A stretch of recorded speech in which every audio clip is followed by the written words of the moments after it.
months ago. Yes, but maybe it's like 2-3 years. 3 years to get a doctor? But you're young, so you have the time. Normally they Oh don't my have God, that's crazy. They suggested I get a family doctor, but that's what I was calling for. And yes, now you need to wait. So, or you go in the clinic private. Okay. Is there one near here? Yes. That's right to pay? Yes, it's 900 cost for you have a checkup, okay? Okay. And with that, $900? yes, 900. Wait, did she just recommend what I think she did?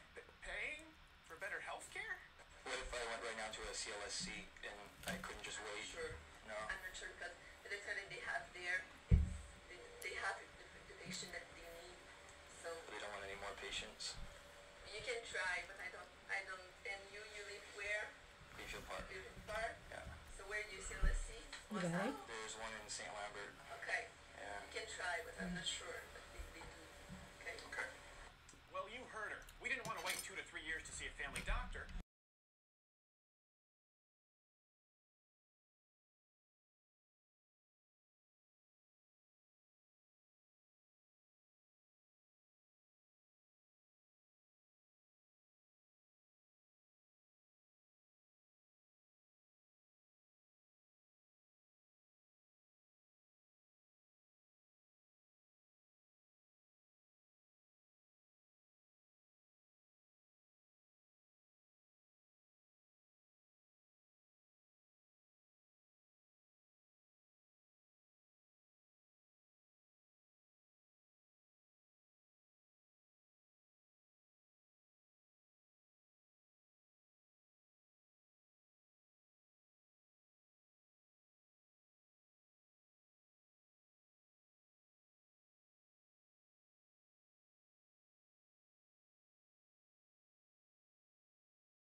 Okay.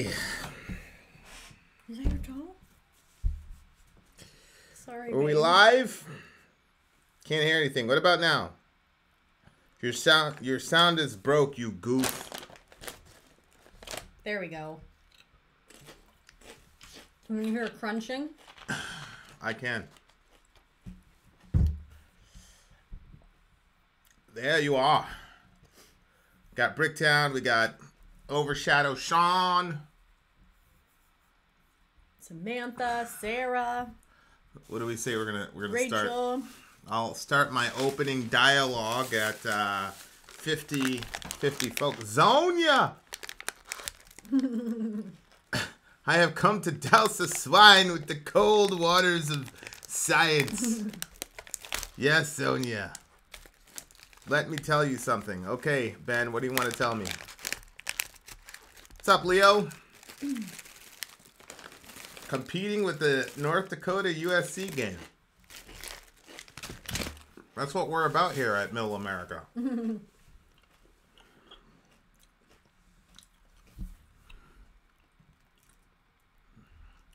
Hello, I'm at Six Flags in Agawam, Massachusetts right now. Whoa. What? How is that possible? Phone. What do you mean phone? Or how is it possible to go to Six Flags? At this time of the year. There's this thing called a car. Really? Does the car drive. keep you warm when you're on the rides? Maybe it's Mark, explain how North that's Dakota. happening because I don't see that. capitalist swine here. Actually, never mind. I'll save it when I know more.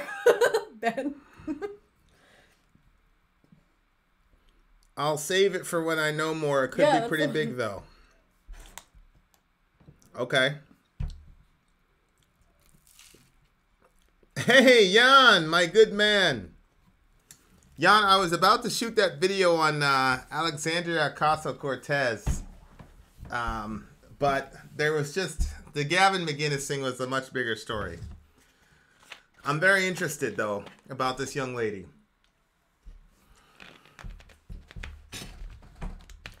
Another black good guy with a gun killed by police. Yeah, I saw that in Alabama. Apparently, though, there's no problem at all. There's no problem whatsoever. A guy got killed on Black Friday. Have you talked about the missionary yet? No, I haven't. I'm going to start my opening dialogue at 50 viewers. We're only up to 30 right now. It's turkey, some mayonnaise, and celery on toast with butter.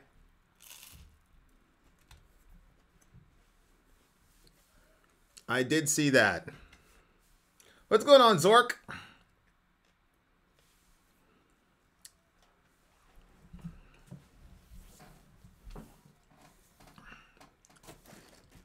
Mr. Scarred. Exposing isolated tribes to the shame of being naked. Okay. What's going on, Ryan? One of the things I want to find out is how many subs on Middle America did not come in through the Vin and Sori gate. I'm going to have to say that in my next video. Can you pass me your soda, please?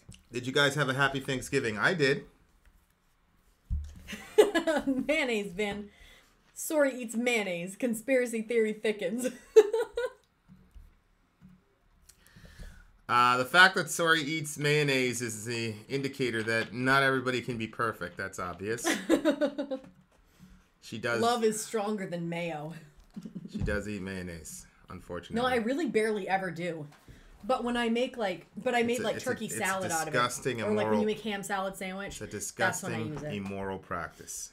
And there's barely none. My mom takes Cheez-Its and uses it as dip. What? She takes Cheez-Its and uses mayonnaise as dip. All right, I'm not having this conversation. Well, I didn't know why you said what. I was trying to tell them. That's disgusting. Ugh. Holly, you know better than that. Is Holly Hawks in the house? Wait, you do have another channel? Yes, I have Middle America with Vin and Sori, and then she has my She's Sori not being Life. serious. Oh, I didn't know. I mean, we're on Middle America right now. Anthony in the house, Sarah Jade in the house, Pony in the Village in the house. We don't have Thanksgiving here in Norway, but we do have Black Friday. Well, hopefully your cops don't have guns, Yan, so hopefully I can participate in Black Friday and not get shot up. So that'd be great.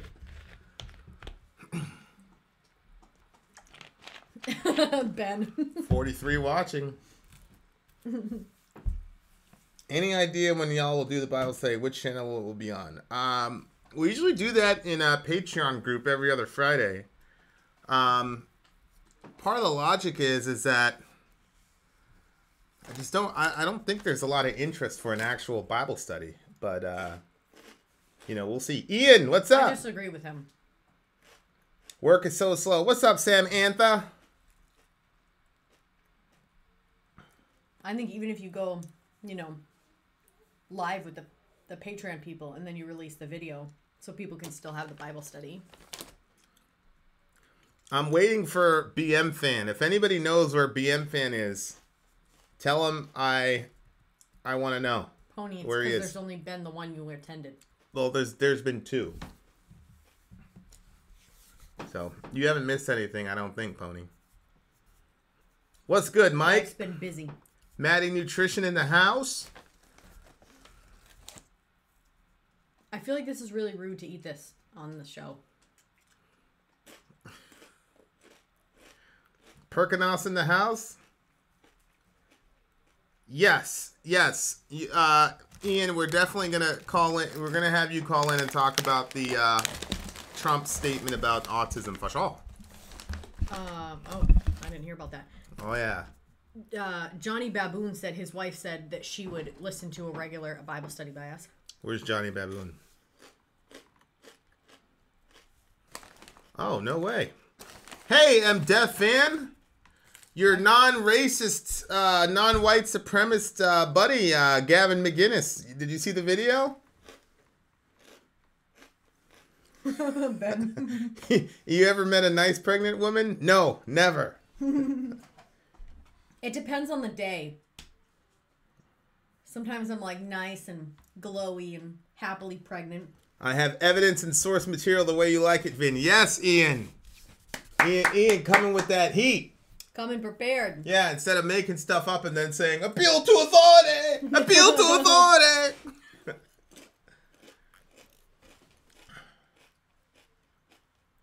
Whoa, thanks, Roy. Cool, Roy. I'm pleading the fifth. Okay, guys, well, I said we're going to start at 50.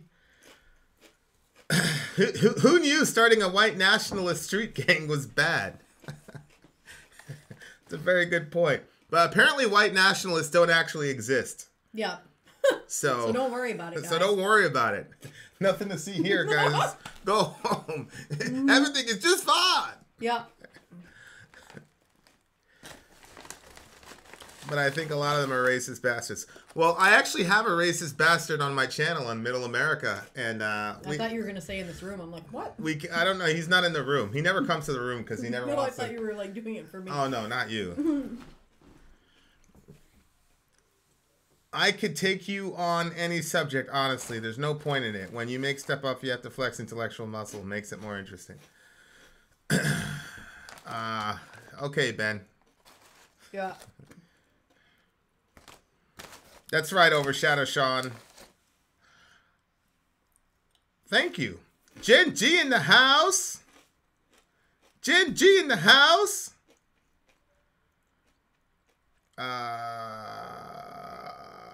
Yeah. Sorry, Roy. Roy, our website, it will be a decent functional. Have you emailed that guy yet? Nope.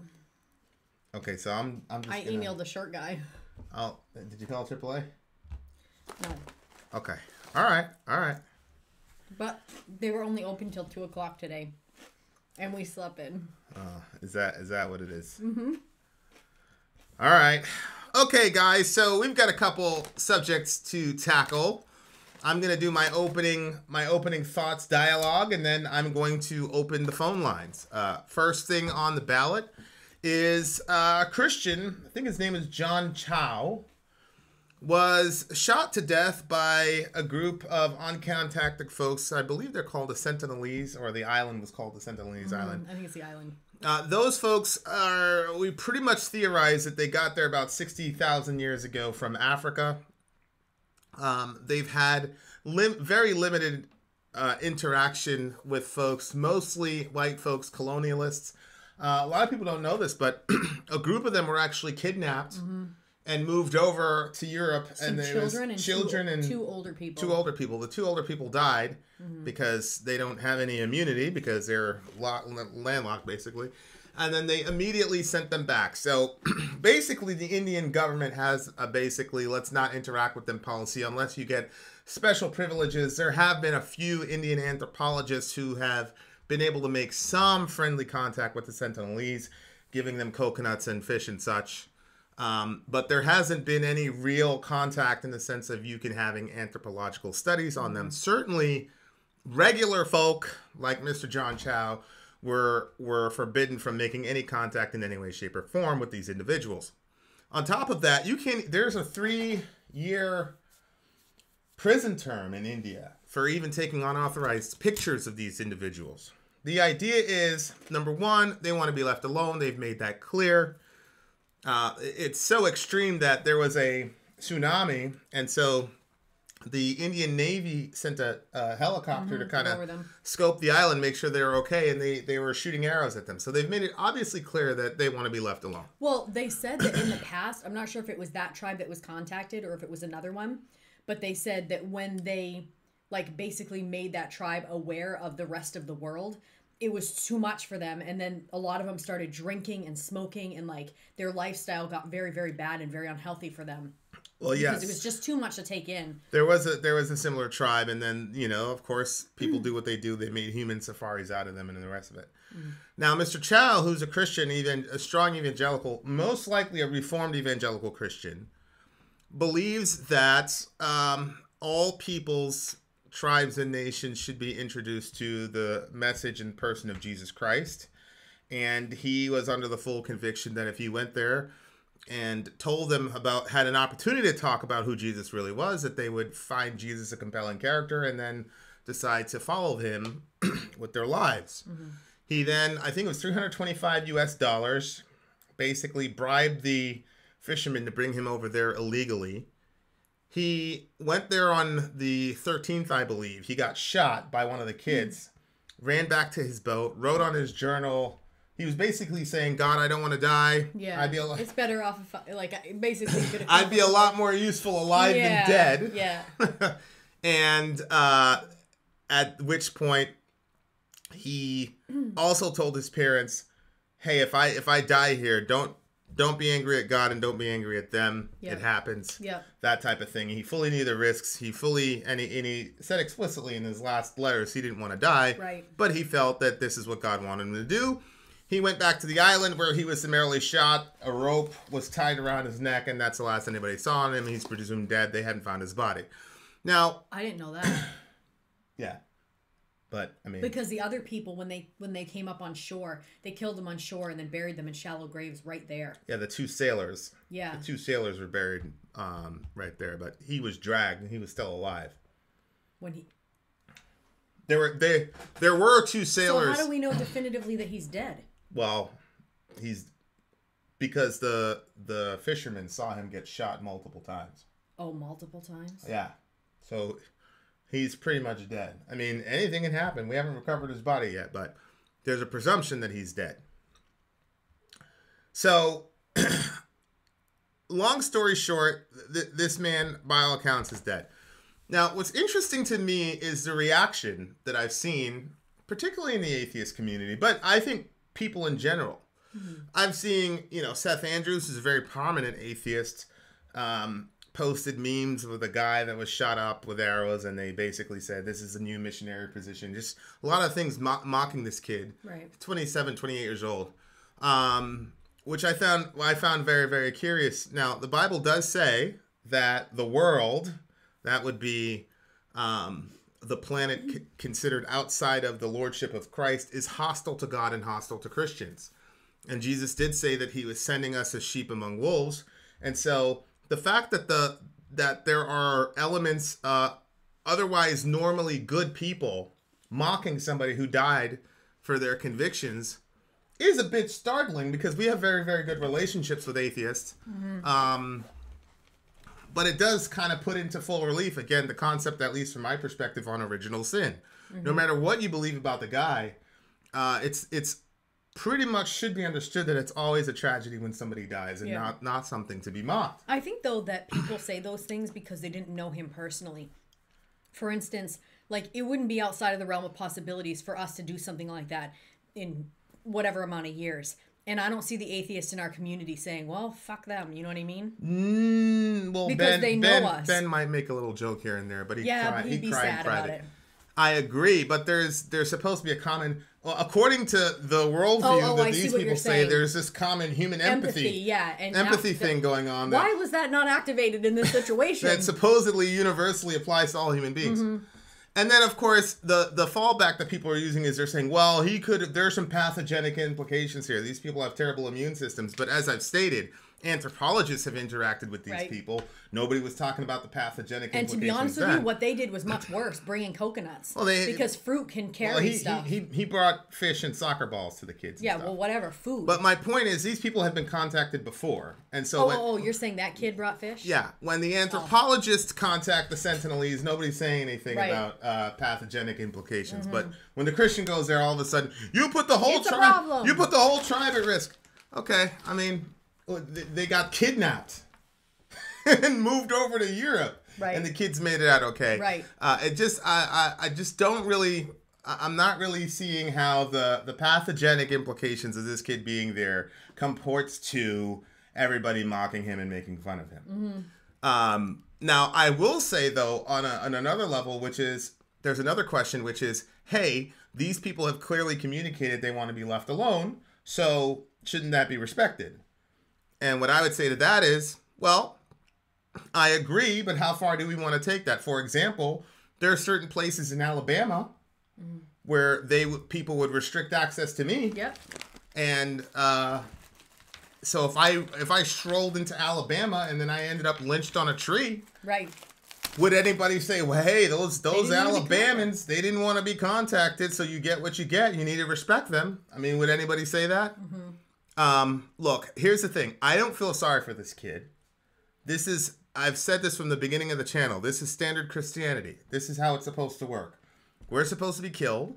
The world is supposed to, mock you. And you're supposed to die with a full heart of love for your enemies. That's how it's supposed to work. We're not supposed to be the crusaders slaughtering people and forcing baptisms. And we're not supposed to be the ones with, touting our Second Amendment rights. We're supposed to be the ones that are sheep among wolves. So this is standard Christianity. This is how it's supposed to be. I don't feel bad for this guy at all. And our belief system is that he wouldn't trade places with any of us right now. He did what he was supposed to do. And I also believe that God's going to do amazing things through this kid's death, which he's already done. He is dead. But I do find it very curious how some folks in the atheistic community have responded. Now, I will also say that The Christian community has been also shocking. Well, yeah. I also say, though, there's been a lot of atheists that have been saying, hey, guys, what are we doing? What do you mean? Like, we shouldn't be making fun of this. What's wrong with you guys? No, that's good. I've seen a lot of that as well. And so that's awesome. Yeah. I'm just very shocked to see. I mean, even some folks from our community were posting some very interesting things. I was like, whoa, interesting. But so that's that. I mean, I feel bad for his parents. Yeah. But I mean, my perspective is he served his purpose in life, and it was time for him to go home. And I would hope that that if we've had this conversation earlier, if it was time for our kids to die, that they would die for good reasons and for good causes and for love for other people. And you can say it was misguided, but that's fine. But I would much rather my kids die because of misguided love per se than for any other reason. There's millions of reasons people can live and die. So that's my perspective on it. If you have a different perspective on it, you can call up. The phones are now open. that's Vin and space sorry on Skype. Right. Vin and sorry on Skype.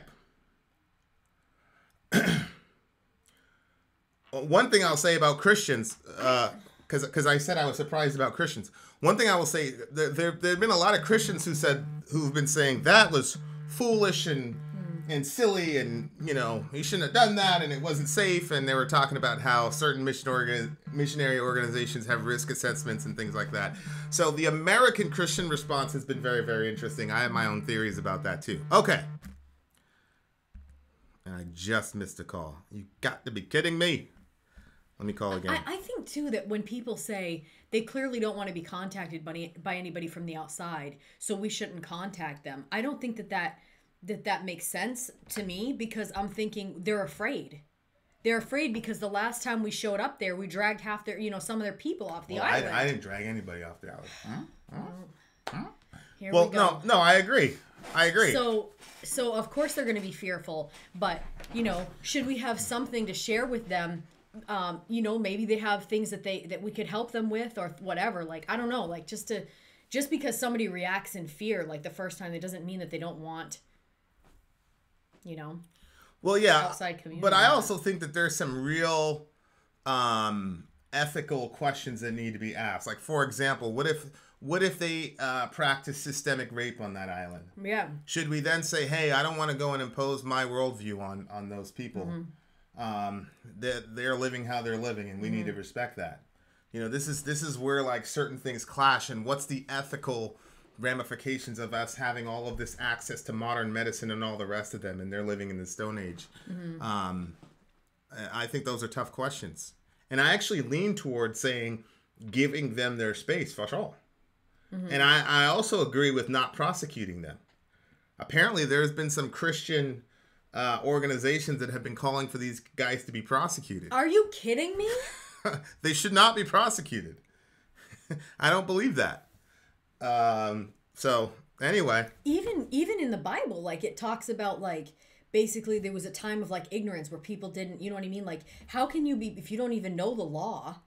Like how can you? That's ridiculous. Yeah, I just don't think it's our place as Christians to be calling for vengeance or justice. I think that they're misunderstanding the whole thing. The guy knew what the risks were. He went in there with clear eyes and a full heart, and he died. I mean, it happens. I mean, I'm not being callous about it, but I've always said that that's how Christianity is supposed to operate. So, I mean, you die, you die. You go to your reward, and somebody should take your place. So, that's that. Who's on the line? Hello, it's Ian. It's Ian. Talk to me, my brother. Is it okay if I talk about the whole Trump autism thing? Yes. Okay, cool. Right, so just so we're all clear, I want to actually read the actual tweet that came from his account. You can look it up yourselves if you want.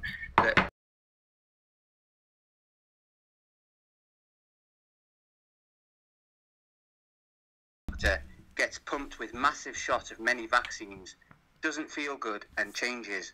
Autism, capital letters, many such cases. Okay, now I've done a lot of research into this because last time he put me on the spot and I said it was bullshit, but I didn't really have any evidence to back it up, so I've done my homework. But first things first, I want to directly address how I know for sure that quote is a direct lie, not just a misinterpretation, but like an actual knowing lie. Because according to the ICD-10, that's the International Statistic Classification of Diseases, and the DSM-5, which is the one that Britain uses, that's the Diagnostic Statistical Manual of Mental Disorders.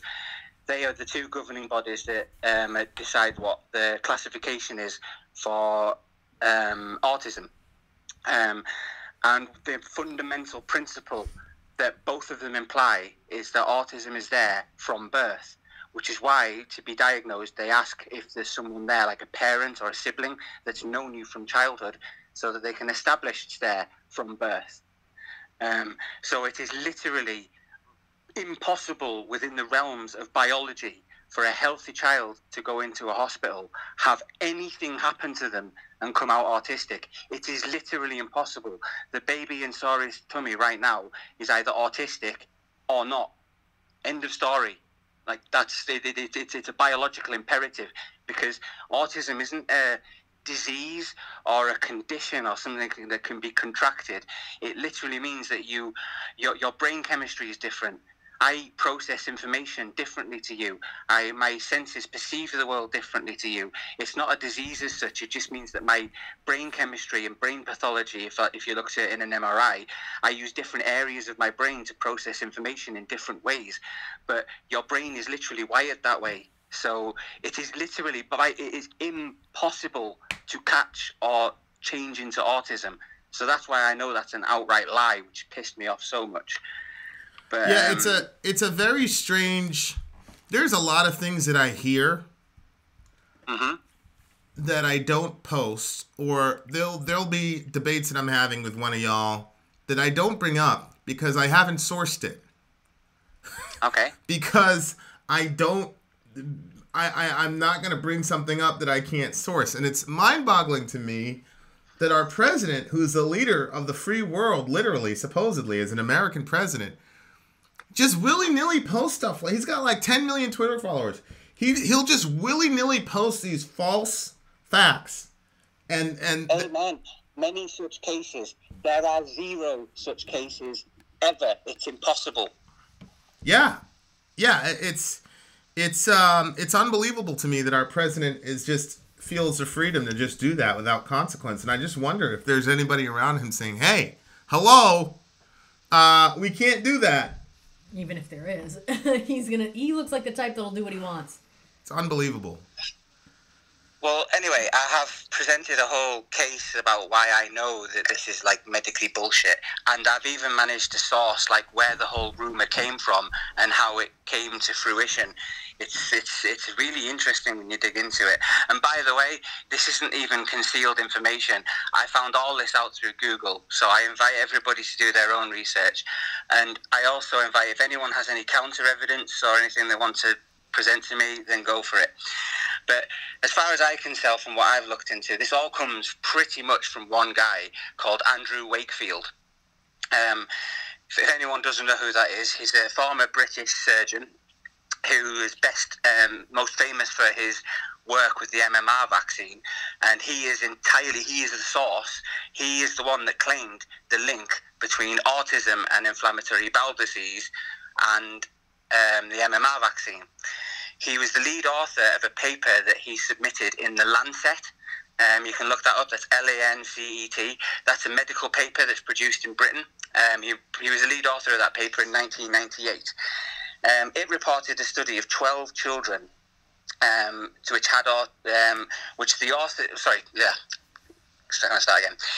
It reported a study of 12 children that had autism, and it proposed a possible link with MMR vaccine. So it was basically an investigative paper. Not long after that, he held a press conference in which he suggested that 3 smaller doses would be a much safer way of administering the vaccine than a single dose, which was the done way. That was not supported by any paper or any subsequent study. He literally just invented that. And he had a motive for it, which I'll get to, so bear with me. As he came out with that in his press conference, it pretty much caused a global health scare, because you know how the media works. It actually started in Britain. I'm owning this. It started with The Sun and all the British newspapers, and it just spread like wildfire from there. Anyway, by 2009, health bodies in the UK and the USA, Canada, Australia, and other countries were all reporting outbreaks of measles, which had pretty much all but been eradicated by then. So there was many investigations into it, but the biggest one and the most conclusive one was an investigation by the United States National Academy of Sciences, who also worked alongside the British National Health Service, the NHS, and both of them concluded that there is no link at all between autism and the MMR vaccine. So people at first thought maybe Andrew Wakefield was just a bit misled, or he'd come out with this false theory and whoops. But no, it's actually literally been proven that he had a financial and ulterior motive in creating this whole shitstorm. So there was a journalist called Brian Deere who worked for the Sunday Times, and he really dug into this. He further explained it on a Channel 4 documentary, and he dug up that 2 years before the Lancet paper, which Wakefield was the lead author of, he was hired by a lawyer called Richard Barr. He was a solicitor that specialised in medical negligence claims. The Richard Barr, the lawyer, was basically hoping to raise class lawsuits against families that had autism, and he was trying to create a link with the MMR vaccine so that he could create a class action lawsuit to make money, basically. So Barr paid Wakefield £150 per hour, which I'm disgraced to say was paid out of Legal Aid, which is a charity that provides legal funds for people who can't afford legal representation in Britain. So I'm disgusted to report that, but it's true. Anyway, he was paid £150 an hour to conduct research specifically to promote a link between MMR and autism, so that it would stand up in court in a lawsuit. So, the final cost of all of these endeavours cost £435,000, after which Wakefield made a further application of £55,000, which he never declared to Lancet for further investigation. Now, this reporter didn't even let it go there. He dug into it further. And 9 months before that press conference, Wakefield had put in a patent for his own vaccine for MMR, which would only be chosen over the current working alternative if he could find some way to discredit it. Hence his entire motive for starting this entire shitstorm. I'll say again, Brian Deere is the one that came up with all this. And not only that, but he found that he deliberately doctored documents and made changes in the diagnostic history and description of and classification of the 12 children. So it's completely different from the initial report that suggested there might be a link. The claims that he then later on went to make were a blatant lie that had no actual evidentiary link whatsoever. So this created a shitstorm within the British medical field. So the General Health Council that were supporting the paper that was printed retracted the paper, and it led to disciplinary proceedings. The General Health Council heard evidence for 147 days, after which pretty much all charges were proven true. He was prosecuted, he was struck off the medical register, but what was even worse than everything I've just described is when they looked into his medical ethics and found that he'd literally broken the Hippocratic Oath, because it states in at least British law when you're conducting any sort of medical trial on children that they cannot, without parental consent, be subjected to any more than a blood test or questions. But he subjected them to a barrage of tests, including colonoscopies, lumbar punctures where spinal fluids withdrawn, barium meals, and all kinds of invasive, distressing procedures that were entirely against the code of ethics, which was exactly why he was literally struck off the medical register, no longer allowed to practice medicine. After all this kicked off, he basically moved to the USA, where he was embraced by the anti-vaccine movement, which has been supported by various celebrities, including, I believe, Jim Carrey is the only one that springs to mind. And they the leaders of this belief that there's some sort of conspiracy being held by MMR vaccine producers to sell their products when they know it's harmful. But actually, people, I swear to you, I beg everyone to go and verify my facts. There is no evidential link between vaccination and autism ever. This is entirely word of mouth, press, rumour, shitstorm, and when it's actually looked into by various papers, I've listed all the organisations, it's never been found. It's smoke and mirrors. It's bullshit. So there you go. I rest my case. I mean, that's pretty well sourced. Yeah. Very well. M. Death Fan, I don't expect that you have data to counteract this per se, because obviously Ian did his homework. But M. Death Fan, the specific question that I have is, do you believe that there is an actual link between vaccinations and autism? And if it's the case that you believe that, do you have any sources outside of this individual? Because from what I'm getting, not only from Ian, but also from other folks in the room, is that this particular doctor was defrocked, that he's no longer even he can't practice medicine in the UK. Is that right, Ian? Am I on point here? Yeah, he was struck off the medical register, which means by law, if he practices medicine in the United Kingdom, he will be prosecuted. He's not allowed to. I can't believe he was subjecting those kids to all that stuff. Yeah, nobody knew about it. He kept it very hush-hush. It was all down to this pretty much hero reporter, Brian Deere, that dug all this up. There's a Channel 4 documentary about it. It was all in the papers. Like I said, just Google Brian Deere autism investigation and it will come up with all of this stuff. But yeah, he subjected them to a barrage of invasive and terrible tests, including actually infecting them with measles.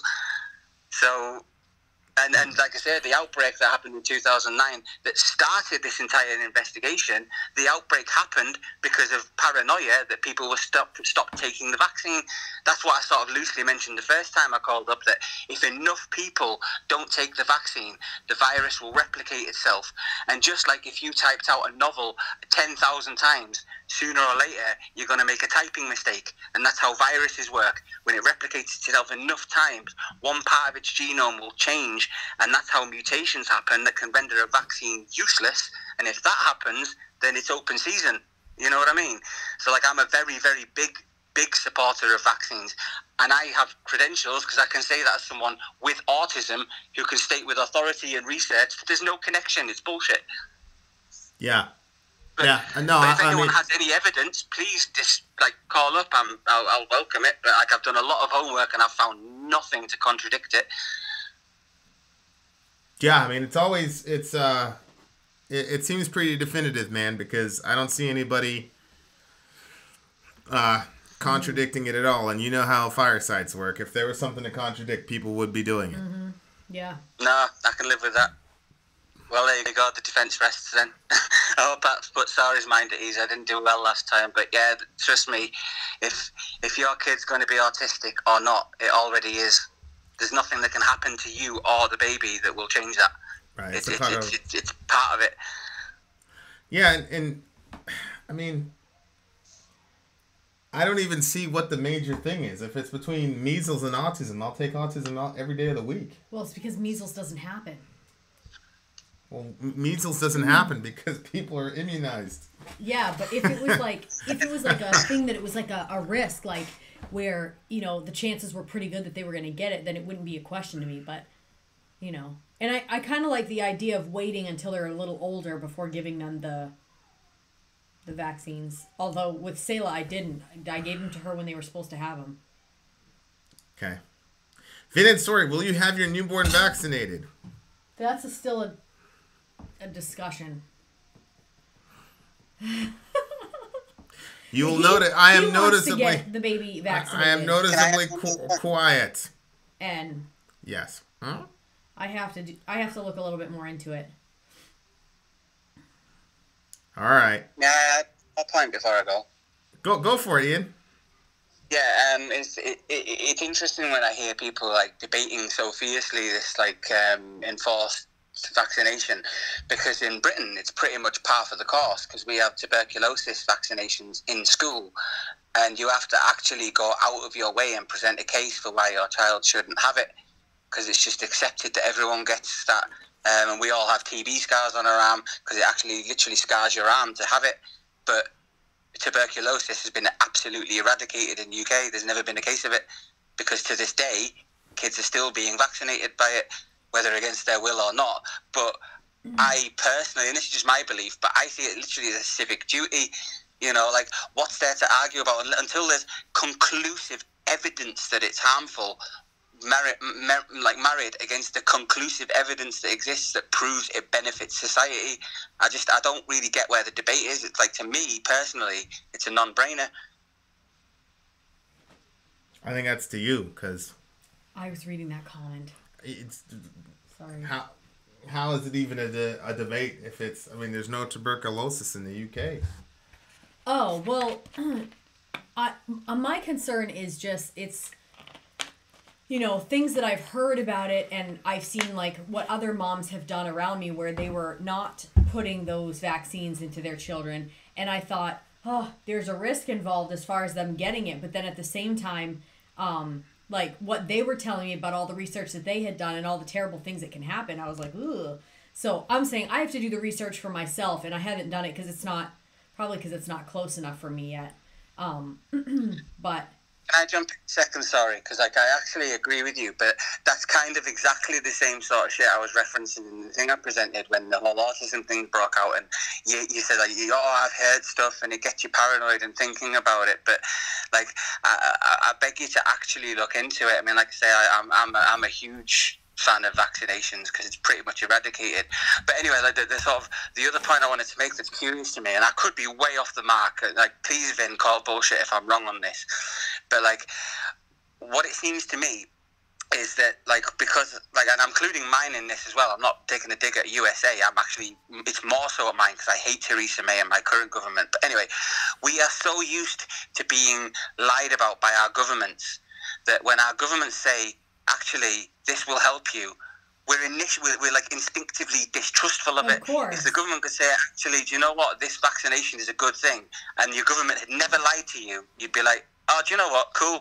But because they have lied to you before, you can't trust that they're telling you the truth. So that in and of itself creates this societal paranoia, and it pisses me off so much. Anyway, anyway. I mean, I don't trust my government. And here's the thing, I'm all for vaccinations, but if the government tried to mandate it, there'd be a problem. Somebody said, like, Americans don't like mandatory anything. I think they're right about that.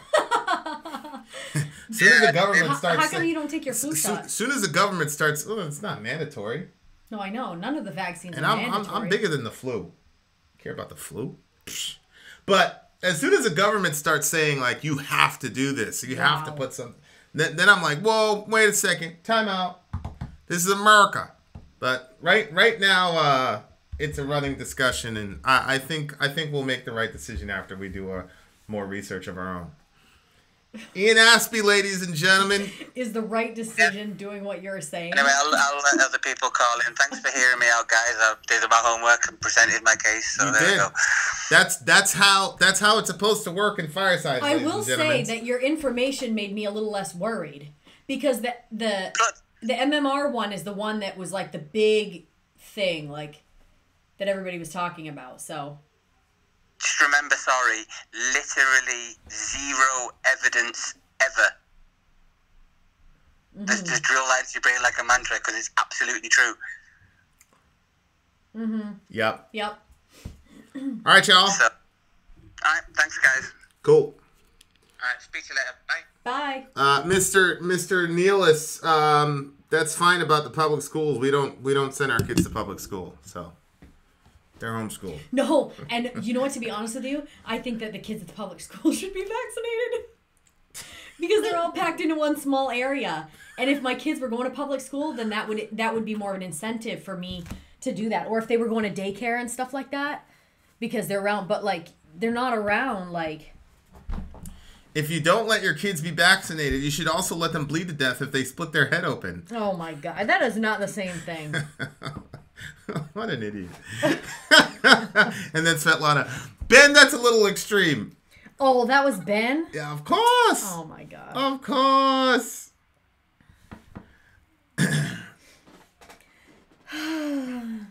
Yeah, Ian rocked it. He rocked it. He rocked it. Okay, so if anybody... Are you up on your vaccine? If anybody wants... Believe me, I'm plus 15. Don't worry about me. I probably am not up on mine. Why do you make that face? If somebody wants to call in and talk to us about the missionary who went and got shot up by the Sentinelese, the phone lines are open. That's the next subject. How do you say this? Raging Ryu. Listen, we've been around like bunches of kids in all different arenas. The public school students do not have as much social skills as our children. Oh my God. It's not even comparable. I love you, Raging Ryu, but that's literally the stupidest thing I've heard in my entire life. When are kids ever going to be, again, around people their exact same age, their exact same social strata in their life? Size. It's a social skill they'll never use again. They'll never be in that situation again. Our kids can they can hold a conversation with adults, and they can play forts and all that with little kids. Yeah. The socialization argument's ridiculous. People used to say that about me, too, because I was homeschooled. How's the socialization over there in the schools? They're all going through metal detectors now. Like, no disrespect, but come on. Believe me, I've been around a lot of post-high school graduates. They're not socialized very well. Oh, my goodness. Ben, you were homeschooled? Or are you mocking me saying I was homeschooled?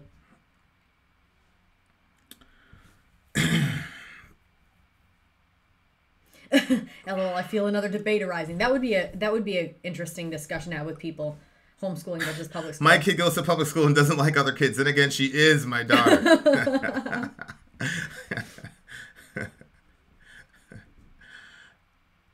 That's hilarious, Jen. Were your parents strict, Ben? They wouldn't be happy with some of the comments you post. I know. Leah, you were homeschooled after elementary school? Well, wow, I'm so surprised. Deeper sight. Look at the testing in the college, the university graduation rates of homeschool kids versus public school. Good night. Look, Jenna, I'm a teacher, and I feel like public school is probably damaging. Of course, it's damaging. What are you talking about? How many people have you heard talk about how horrible their teenage years were? And it's all surrounding the horrible society, the caste system that gets created in public school. Alec, private school, homeschooling, then public school. I'm not surprised you were in a private school. I did private school, then homeschooling. That's also true, Sarah Jade. Life is damaging. But you know what? When you have your parents who have a vested interest in you as an individual and you're not one of 200 kids, then the guidance that you get is much different than what you'd get with a teacher who's overwhelmed and wants to put all their male children on Ritalin because they can't sit still like girls can. Perkinos. I was also homeschooled, and it wasn't that bad of an experience. I can't believe how many people were homeschooled. Death fan. Some of the smartest kids I've ever met were homeschooled. Leah. They wanted me to be negatively influenced by the worldly kid at school. Wow, I have so many questions for you. It's not about education. It's about extreme groups that keep their children in gated communities. As opposed to what? My children are not the property of the state. What was that lady? The little black lady on MSNBC. They're not your kids. They're the community's kids. No. No. Ian's attending Catholic Mass in 6.5 hours. Who is? Right here. Look, Ian, look.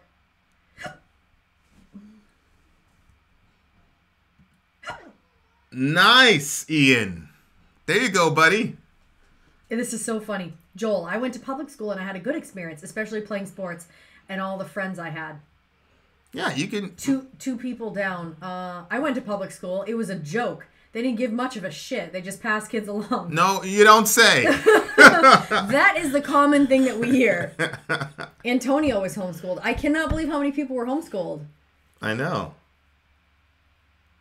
That's insane. Dirk, why? How do you keep up with the curriculum? Serious question. We have a program that's online, and so it sends me reports of what the kids do.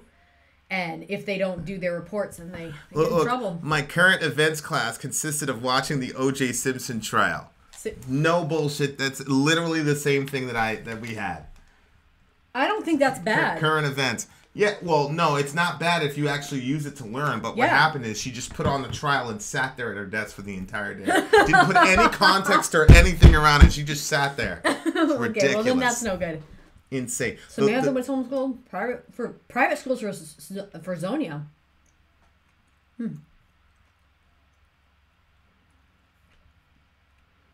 Then was tossed into horrible public school and scarred for life. It's all good, Zonia. You're with us now. You're with us now, sis. And you're in Silicon Valley, You're one of the capitalist swine.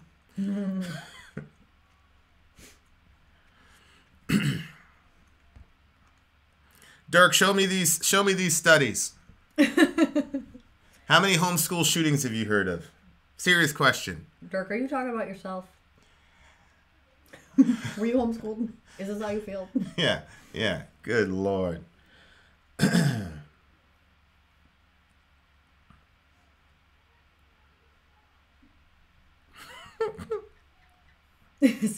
Cousin of mine got homeschooled. Whoa, New Jersey priest was just relocated after it was found out he had been skimming money for years to the tune of $500K. Good Lord. Did you see something? Cousin of mine got schooled. Scientology.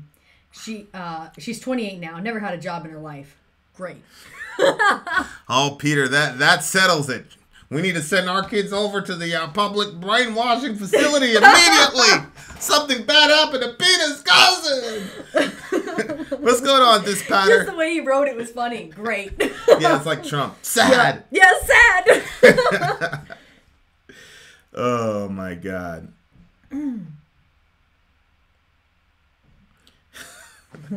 Anybody want to call us about the John Chau, the Sentinelese missionary who got shot to death?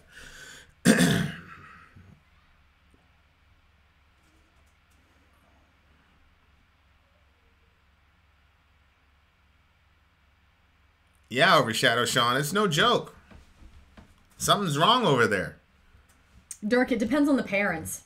I mean, it was just normal for me to go through metal detectors and airport screenings to get an education. I thought that was normal. And he took 5 years to finish high school. You see how smart he is. That doesn't even make a bit of friggin' sense. If you were homeschooled, that had never happened. Look at this. That missionary got what he was asking for. Yeah, when are we talking about that again? Well, I put the subject out there. I'm not going to make people call in. Oh, you're waiting for somebody to call in about it? Yeah, I already gave my little monologue about it. We are doing great, for sure. Do you think there should be consequences for the people that killed him? No, I don't. I don't think there should be consequences for people that killed him. I don't even think there should. I know you guys, nobody's going to agree with me, but I don't think that the fisherman should have 3 years in jail for that either. Oh, I agree. I agree with that. Who is on the line? Zonia. Hi. What's going on, Zonia? Hey. Talk to me. Figured I'd call in to talk about this subject a little. Okay, So, go for it. I think that, in my opinion, that guy really did completely the wrong thing. It's illegal for a reason. You're not even allowed to go within a certain number of miles of the island. It's a 3-mile So- radius, I think. Yep, I think that's what it was. Yeah. And I realize that when you've got something like your religion, it tells you that you are supposed to bring the word of God to other people. I think that is not always appropriate. And you've got a lot of people that are not just on that island, but in Brazil, in the Amazon, west of Brazil, in western Brazil. You've got a lot of tribes that are minimally contacted. They think there might even be some that haven't been contacted at all. And their life is very much isolated in a bubble now. In earlier times, I think there was a lot of colonialism going on, and so there was not a lot of understanding of other tribes and other cultures and the way that they lived their lives, and so Western religions were very invasive and, blazed a trail across the globe to spread their word. But I think we're better educated now. We have a better understanding of the world and leaving alone the cultures that we missed and the tribes that we missed and just letting them live their lives as is. And I think that's a really good thing to do. So let me ask you a question, Zonia. If you believed that Jesus was truly who he said he was, right? Mm-hmm. And he commands you to go into pantata ethne. That's the Greek term for all people groups, right? Mm-hmm. Would you then say it's wrong? Because at that point now you're pitting the word of Jesus, who is God in the flesh, against the word of the Indian government. We have to have laws for a reason. We come up with our laws because if you try to allow everybody's interpretation of their religion to control laws, then you basically have no laws. Well, that's not You true. just have chaos at that point. So we came up with laws that allowed people to be safe despite their interpretation of their religion. What I'm asking you is, from a moral perspective, if you were convinced that Jesus Christ was God in the flesh and that he was the ultimate authority, would you perceive it as being morally wrong to obey him versus your government? Oh yeah, I'm sure I would if I were a diehard evangelical that interpreted the word or interpreted the Bible literally. Yeah, I probably would do that, but I'm not the kind of person to take anything that strictly. Yeah, so I completely understand your perspective because you're not a Christian, at least not yet. I don't know where you are in your life, inshallah. But for me, if I believe that Jesus is the ultimate authority, then of course I say he did the right thing. And if he dies, he dies. Like I said, I don't feel bad for him. He knew what the risks were. That's obvious. And, we put ourselves in bad situations and we knew what the eventualities could have been. And for whatever reason, we're still here. But, it happens. What do you think, though, about... Are you an atheist? What are you? Are you atheist, agnostic? Where are you at right now? I'm an atheist. Okay. What do you have you seen any of these memes mocking this kid? I try not to pay attention to that stuff. I saw a few that were shared by people I know on Facebook, and they were relatives that shared them. My friends wouldn't do something like that. They're just... In general, the people that I choose to spend my time with are people who would rather praise success than praise failure. Mm-hmm. Doesn't matter what the situation is, really. So do you think that that's in poor taste? Like, would you be... absolutely. Yeah. Yeah, but me personally, I think part of the problem that we have with the world today is that we do focus too much on ridiculing people for their mistakes and failures. And... I feel that, at least anecdotally, I have experienced a lot more positivity in my life when I started proactively praising successes and not focusing on people's failures. And so that has become sort of a practice of mine since about maybe 7 years ago or so. That's and good. I feel like a lot more people around me have had more positive experiences, and I've had more positive experiences as a result. So when I see people mocking people for their failures, it's just disappointing, and I think it's completely the wrong approach to take. There you go. You heard it first. Zonia, probably the smartest person in the village. Y'all need a listener and stop making fun of people. All right, Zonia, much love to you. One thing I should mention before I drop off, there are very valid concerns about introducing diseases to a tribe that's been isolated for so many hundreds of years. Yeah, but it's not entirely true that they were completely isolated for hundreds of years. I mean, anthropologists have been visiting them for interspersed throughout the last century. Yeah, I think that they visited them from a distance. Nope. And did they actually go onto the island? Mm-hmm. The Sentinelese actually came into the water, and they both met halfway. They were touching each other and exchanging coconuts and fish and all that jazz. Oh, okay. Yeah, I was pretty sure that they weren't on the island. So they actually got within contact distance. Yeah. And another thing is, about 4 years ago... I'm sorry, finish your sentence, Zonia. Finish your sentence. Yeah, I was going to say that that's dangerous, because you have to think about how... We've got two advantages. One, we started doing vaccinations, but then two, we also constructed cities.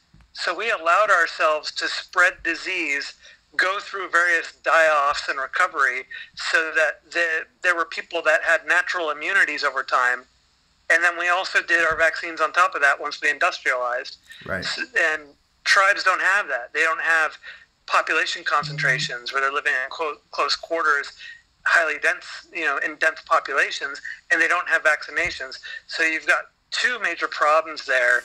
And our civilization background is hundreds and hundreds of years of being densely packed. Well, you see, Zonia, 1,600 years, basically. That's why I call bullshit on some of this concern, because it's like when the anthropologists do it, nobody's bringing that up. They should be bringing it up. These guys were right in the water with them, touching them, exchanging gifts and all the rest of that jazz. But then when the Christian does it, now all of a sudden you're scared. I mean, come on. Yeah, I would be 100% opposed to even anthropologists doing it at this point. Be consistent is all I'm saying. Yeah, we've had entire tribes die during both the Crusades and the European spread into the Americas. Yeah. So where entire tribes just died off over a span of like a couple of years because of the diseases that were introduced. And it's more compounded now with 1,600 years of civilization and about 115 years of vaccinations. So yeah, it's really dangerous for anybody to go. Anybody who's anthropologist or not, we should be saying stay the heck away from them. Well, there's a whole set of worldview, right, that goes behind the anthropologist going, and there's a whole set of worldviews that goes behind the Christian going. And one is obviously superior to other in the minds of folks and how they interpret who's right and who's wrong for going. So, but I hear what you're saying. If I wasn't a Christian, I would be where you are. But being a Christian and being fully convinced that Jesus is the Messiah, I believe the guy did the right thing. I also believe that we shouldn't prosecute those people. They did what they did. I mean, it happens. If you're gonna go out there and do that risk and go in there and know what the risks are and you end up dead, man. That it happens. I mean, I feel bad for his parents. Yeah. I don't feel bad for him. I feel bad for his parents. Because having kids. I mean, I know what it's like to that's your biggest fear. But I do think that they have to do something about the fishermen that took them in there, because they set that 3-mile radius around there because, well, you saw what people were trying to do. They were trying to build up hotels and stuff close by so people could peer in at them and like all those things. So like if you don't do something about this situation, you're going to get so many other situations where it's not even people that are looking out for the tribe's best interest. At least this kid was going in because he believed that he had something spiritually to offer these people. But other people are going to make a freaking human safari out of it. They did. Like, they did with the. That's what I'm saying. That's wrong. They did with a neighboring tribe. We were watching some documentary on it, and there was a neighboring tribe that allowed not Westerners, just outsiders to come in Zonia, and they turned the place into a fucking Disneyland. Yeah. And they basically made these people an attraction. Yeah, that's wrong. And I'm saying, like, if you don't do something about the fishermen that broke that law to cross over to do that, then other people are going to do the same thing with ill motives. Well, yeah, I mean, capitalist motives. I think most secular capitalist people are going to say, well, it's between making a buck or my life. I'm going to stay on the shore. Like, I'm not going over there. If you make it extremely difficult to get in there, then the purity of the motive of the person becomes a lot more evident. Of course, on the other hand, Zonia, what about this argument? Because I'm playing devil's advocate. Let's say that Mr. Chau goes there and they convert to Christianity, like 7 of them, because there's only 150 of them. Well, they think they don't know how many. And they say, yeah, come back and teach us. Does that not open the door for colonialist-minded people to go there and make an attraction out of those people and completely destroy their culture? So, like, Chau as an individual would be fine, but him opening the door or them being able to open the door to other tribes, I mean, what about that? Yeah, I see it as, okay, I think at one point in time, maybe a few decades back or earlier, it might not have been as likely that they would have been turned into a spectacle. But today, with the way that we consume, content on the internet and everything, we're kind of obsessed with these things. I wouldn't give it more than a few weeks before it turned into a spectacle. No, you're right. You're right. Yeah, it's, I was seeing something a few years ago about black market safaris in Brazil. And I'm trying to remember what the heck it was about. I don't remember if they actually were able to put a stop to it or if it's still going on. These are human safaris? Yeah, so people, not like to shoot people or anything, but to actually go and make contact with these tribes and with untouched areas of the Amazon rainforest. And so they're paying, like rich people would go down and pay like thousands and thousands of dollars to these black market tourists, or guides, and they take them on these black market, safaris in the Amazon. And I don't know if that's still going on, but it's. I'm pretty sure. I could totally see that becoming a bigger thing. I'm pretty sure that's still going on. For sure. Yeah. For sure. Yeah, that kind of stuff is just. I mean, we're really moving in the direction of wiping out these tribes by exposing them to the world that we've adapted to over hundreds of years that they haven't had to adapt to. Right. As it is, these tribes are going to be suffering from what we're doing to the planets. We've got, this island nation is talking about suing the U.S. government as well as some other nation governments for climate change because their island is sinking beneath the rising ocean. Wow. Yeah. That's a legit case. Yeah. I'm like a newbie when it comes to climate change. I mean, I just kind of always like, well, yeah, it's a real thing. But now I'm like really, really looking into it and seeing what the hell it's actually doing to us. But partly because of the Nello Viscara song I reviewed a couple days ago. But huh? Music a gateway to all sorts of good things. Absolutely. Watch all. Okay, Zonia. Yeah, I'll let you get someone else on, get more divisive topics going. I appreciate it. Thanks for calling in. All right. Bye. There's Dirk. Dirk's like, your words it might embolden somebody to get themselves hurt. That's Christianity, Dirk. We've had this conversation so many times offline. I don't even know why he would say something like that to me.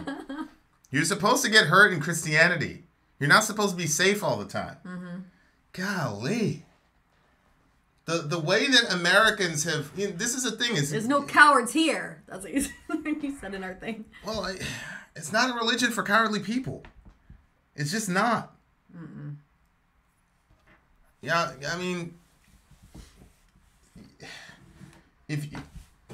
If you follow a religion where the main emblem of the religion is a person being crucified... Yeah. But you expect to live a nice, safe, happy, peaceful existence? You're missing something.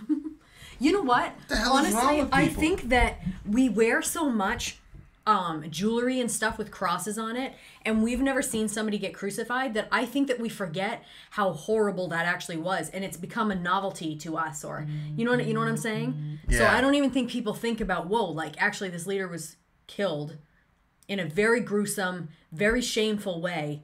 And that's the path that we're choosing to follow. Like that's our leader. Here's Dirk. Pacifism doesn't work in the hood. Dirk, call me up. I mean, if you tell it to Jesus of Nazareth that pacifism doesn't work.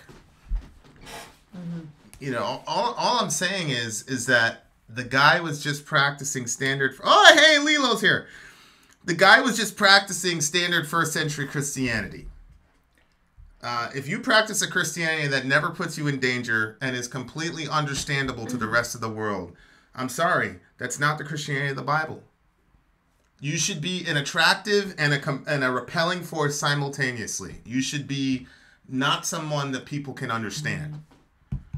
You should be making decisions that confuse people. Lilo, you were completely wrong on your statement. I mean, I'm sure that there are people that claim to be Christians that are afraid of hell, but that has nothing to do with why we do what we do. No. I mean, good Lord. It just... the idea that you're supposed to be safe as a Christian is just weird to me, man. Mm-hmm. What do you mean?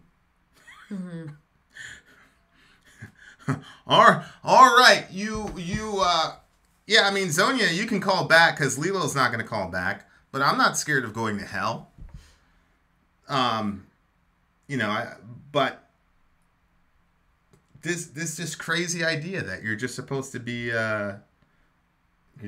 nice all the time, and there's not supposed to be any cost to your Christianity is weird, man.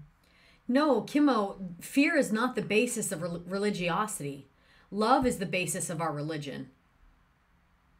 Yeah. It wasn't fear that brought Jesus to the cross. It was his love for us. For God so loved the world that he gave his only begotten son.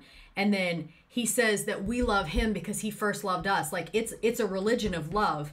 I mean, maybe you were surrounded by people who didn't understand that, and their religion was based off fear, but that's not the message of Christianity.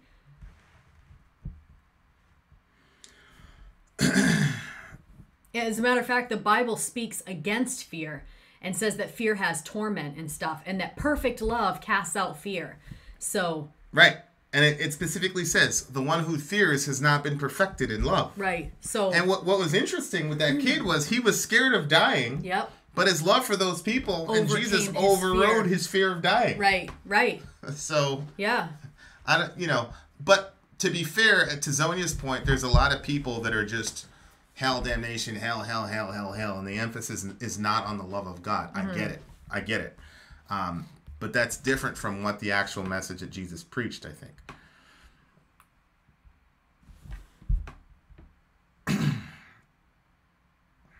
Yoda speaks against fear too. What's your point? Our point is that somebody was saying that fear is the basis for religion and religiosity. And we're saying no. And then we just gave information as to why. I understand what you're saying, but wasn't God and Jesus in fear of our mortal soul, and that's why he sacrificed himself? He sacrificed himself to bring us back together, because... It says for the joy that was set before him, he endured the cross, not for the fear that was... Right. When you start having kids, if you and your kids are not relating well, as a parent, you have other responsibilities in life, but that becomes your main obsession, is how to reconcile with your kids. Yeah. Yep. And so God's up there running the universe doing all this, but he wasn't reconciled to us, and so he sent Jesus. It wasn't fear that motivated God, it was love. Mm-hmm.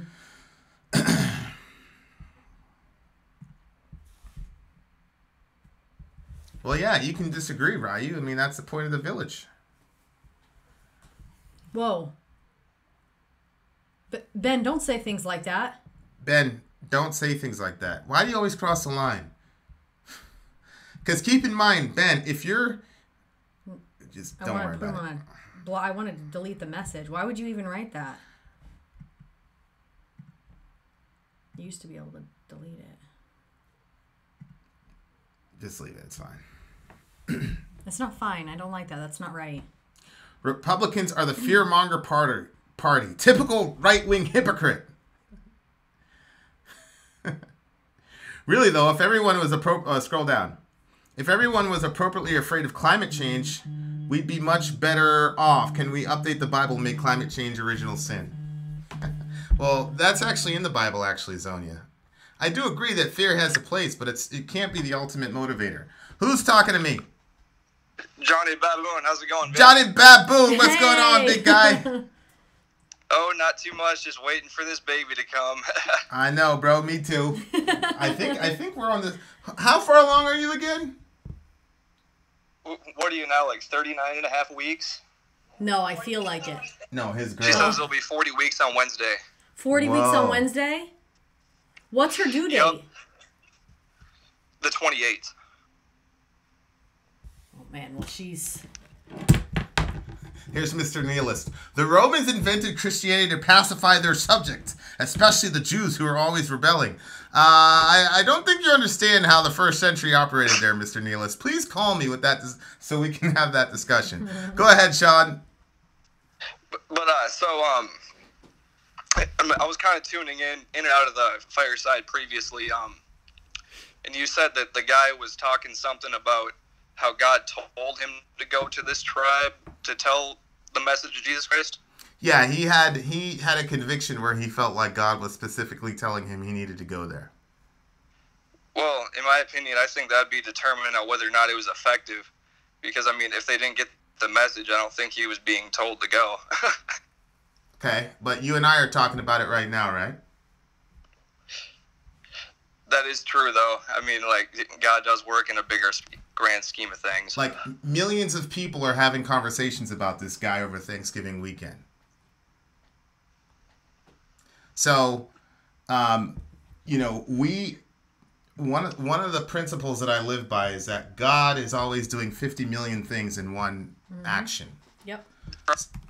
So, like, for example, a lot of people have this conspiracy theory that Soria and I started the channel so that we could tell people about Christianity. I could tell you before God with a clear conscience, that wasn't the reason. I just wanted to introduce her to songs that she'd never heard before. Right on.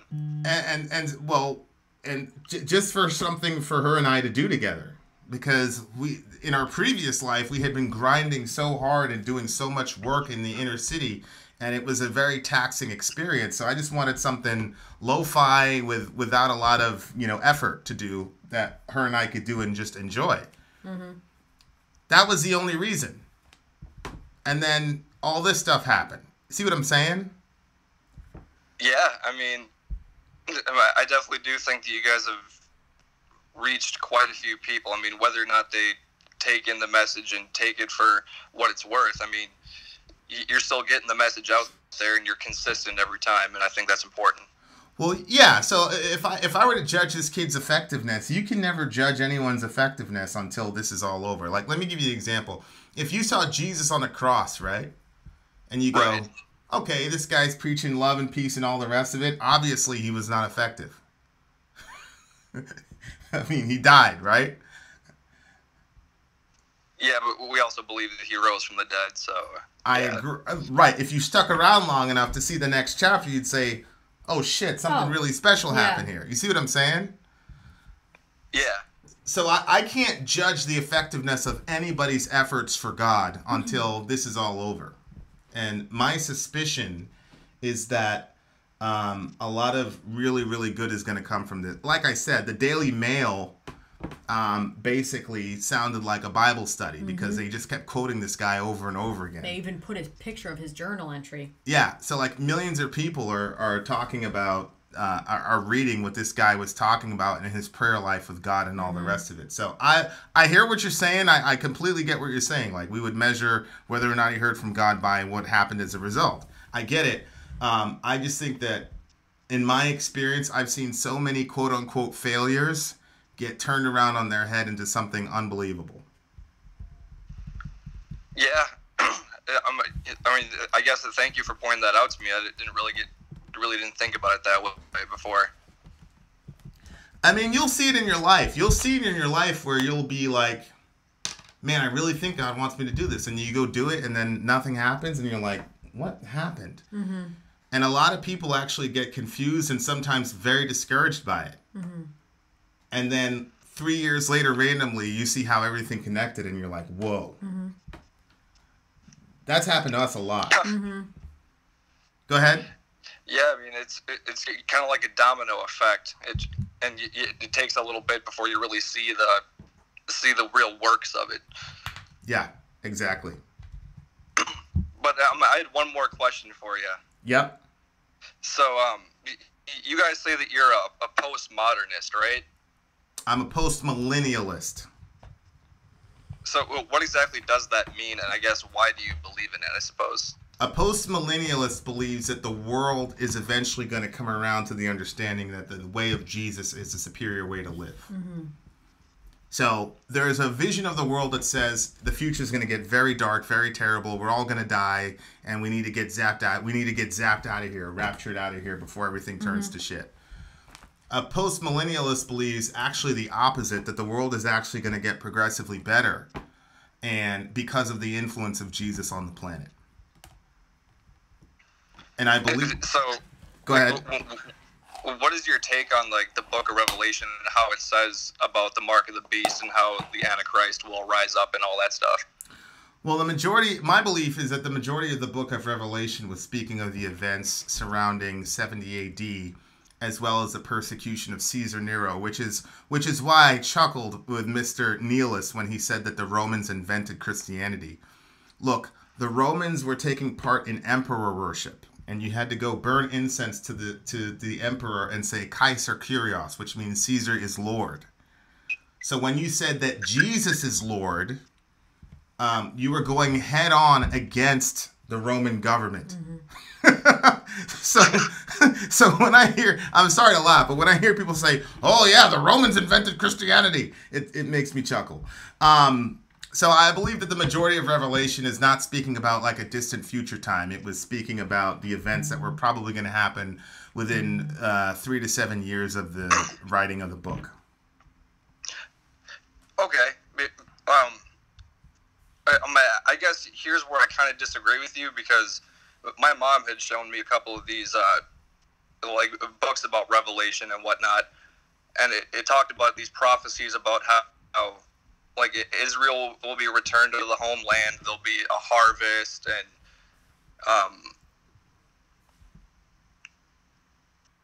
I'm just trying to think about what the other one was. The temple would be rebuilt. Yep, the temple will be rebuilt, and also the Antichrist will sit in that temple or something like that. Yep.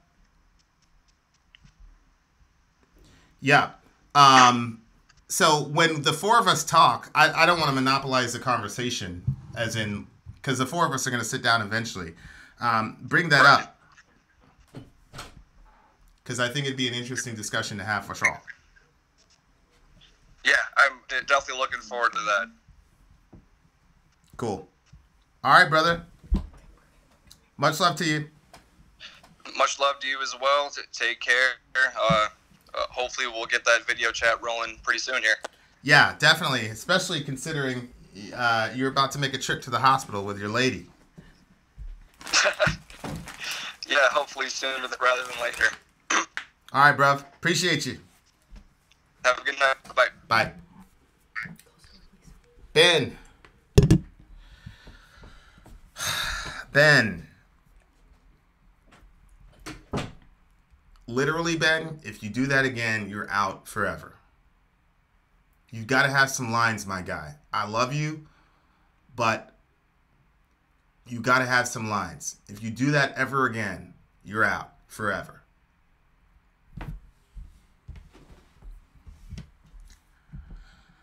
All right.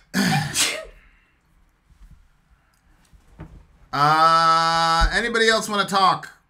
Should we talk about Trump and the Saudis? Yes, we will talk about Trump and the Saudis in a second. I just wanted to give the big homie Dirk an opportunity to call me and tell me why I'm being irresponsible by emboldening them to possibly getting hurt. And I don't know what you were going to say about that. I don't even know what's going on with that. Lauren Southern. So Lauren Southern is, I guess the Antifa people dumped a bunch of pee on her twice. Oh, gosh, that's right. That's what Gavin McGinnis was talking about when he was escorting. I knew the story, but I didn't know what her name was. To make sure that she didn't get any urine, whatever. Ugh. My gosh. So, yeah. So I want to... And somebody, BM fan, was, I can't believe I have to say this. Nobody talks about the physical appearance of my wife, please. Aside from the fact that she's my wife, she's got a lot of things to offer other than how she looks. I know that she's a very good-looking woman, but we're just not going to talk about that. Nor are we going to talk about the physical appearance of anybody, nor are we going to speculate as to the gender of any of my callers. Thank you very much. I don't know what it is in the water today, or maybe I'm being prickly. Am I being prickly? No, I think that there's just been more action in the chat here. God Almighty!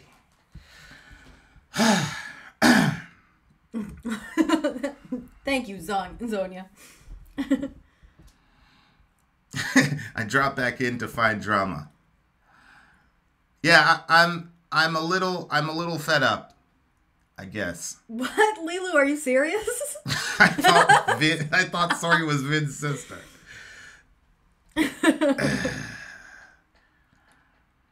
Good Lord. So what was your theory about this then?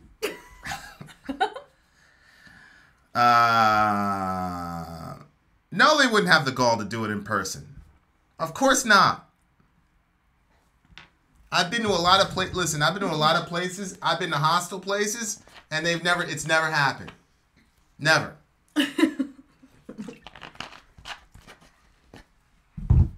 All I'm trying to do is be peaceful.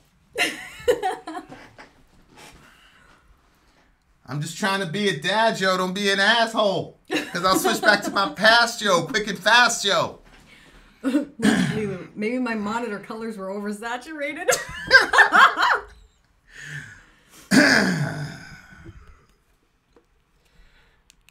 No, I'm not Mr. Tough Guy. I'm not a tough guy at all. I just think people are, internet gives people strange courage. That's all.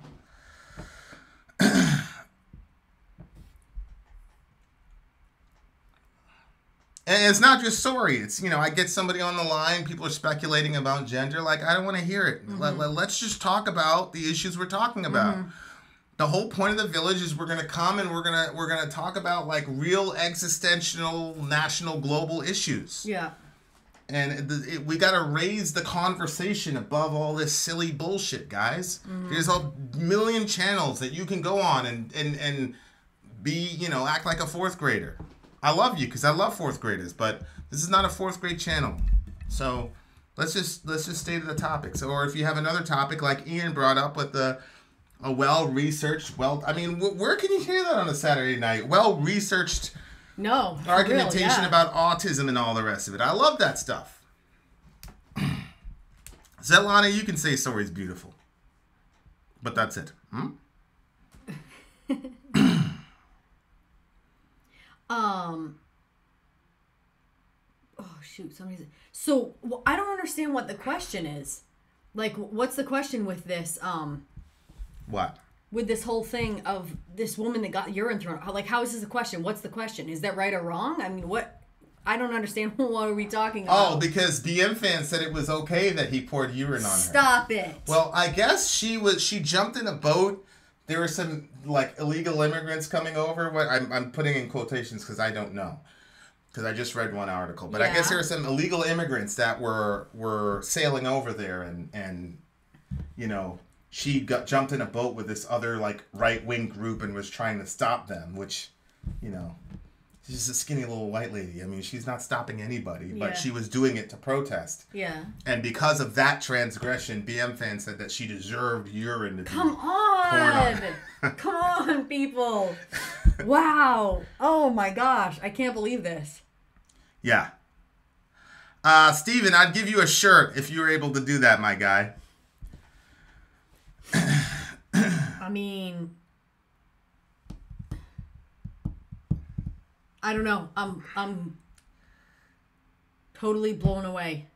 Well, BM fan isn't here, so he has BM fan has a more robust understanding of what happened. My general rule is throwing it was like a jar full of pee or like a wine bottle full of pee on this woman was pretty disgusting. That's terrible. That's just terrible. Yeah, Zonia, we've got to do Vin and Sorry merch at gmail.com. Oh my gosh, Jay, I'm so sorry. Pony was asking for it too. Are we talking about pee and poo again? Wee!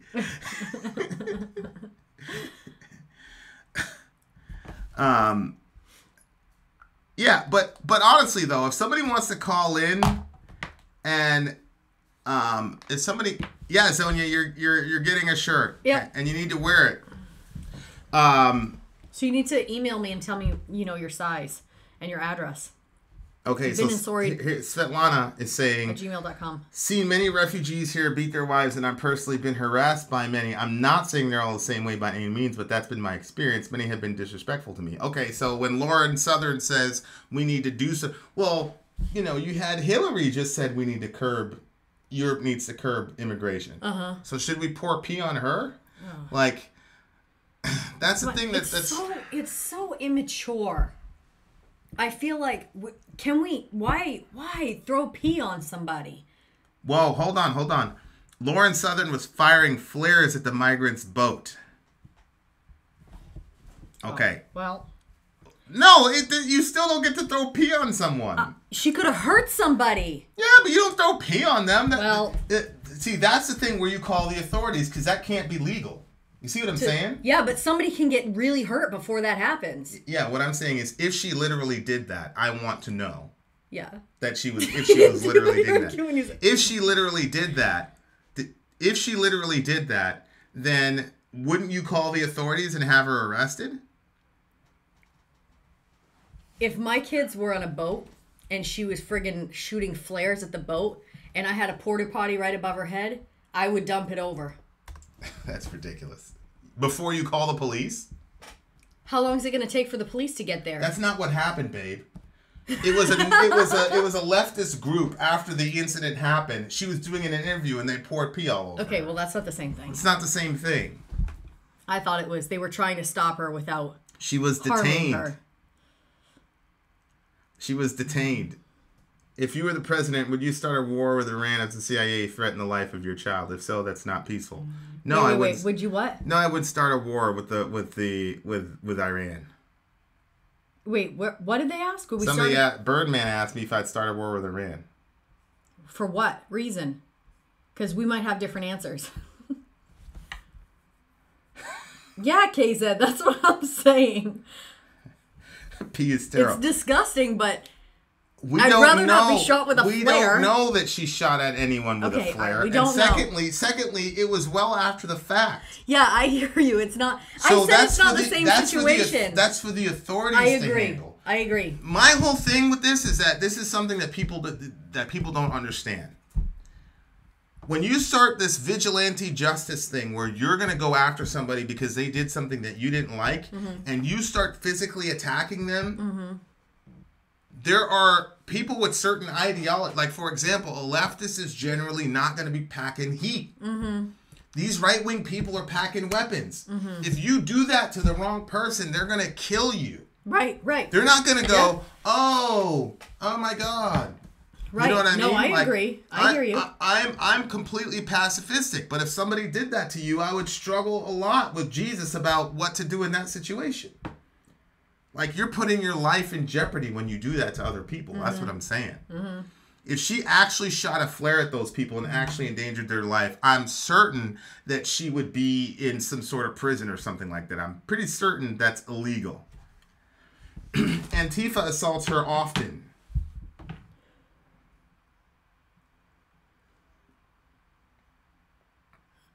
Okay, I need Bricktown and Overshadow Sean to call me. She didn't shoot at them. She shot a flare above the boat, but it wasn't at people. That's media manipulation, simply untrue.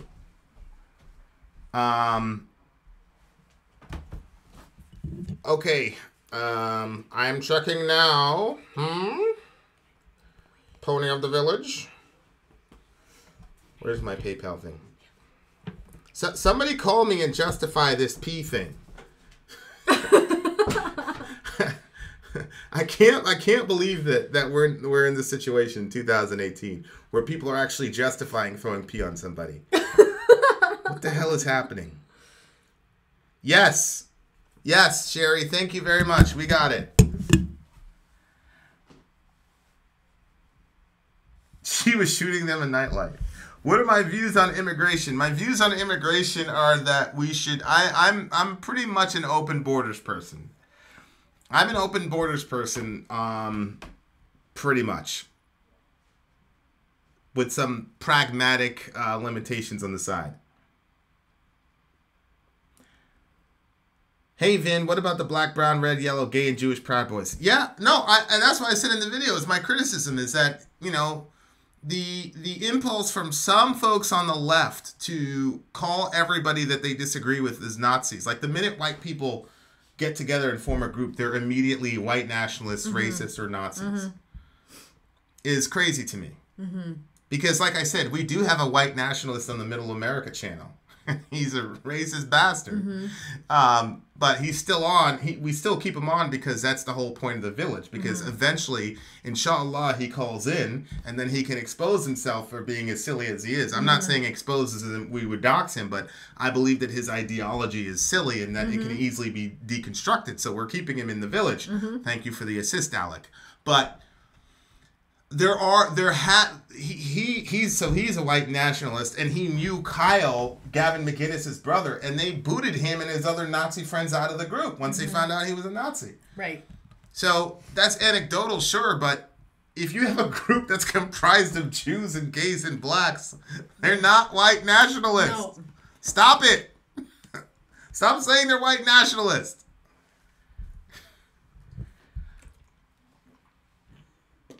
Golly.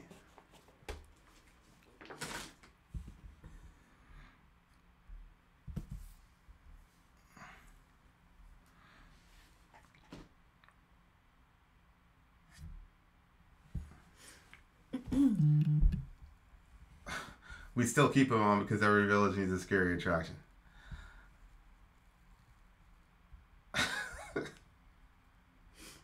Yay, Vin, owe you a super chat. Well, eventually, I need 100 more subs and 2,000 more watch hours to have super chat again. But I'm not worried about it. We'll be all right. Can you elaborate on open borders? A lot of this is just Old Testament. Old Testament had pretty much an open border policy but the folks were subject to the law of the land. And so that's pretty much my policy. People coming in here needing help, bring them in, put them to work, all that jazz. Let's do it.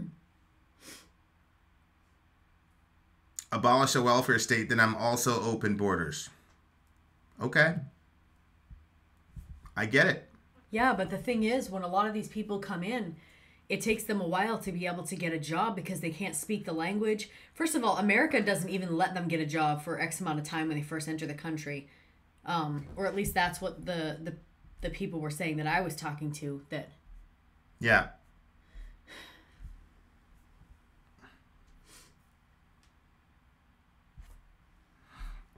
Welcome the stranger. Right. How, honestly, that's true. How would open borders actually work? Wouldn't it get overpopulated here? Well, I mean, why wouldn't somebody want to come here? It's better.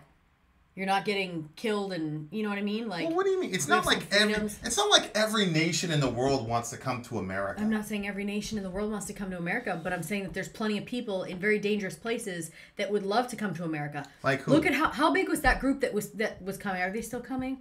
I actually haven't checked on the update on that. No, our white nationalist hasn't called in yet. What? There was like a couple thousand people, right? Svetlana says she'll stay in Norway.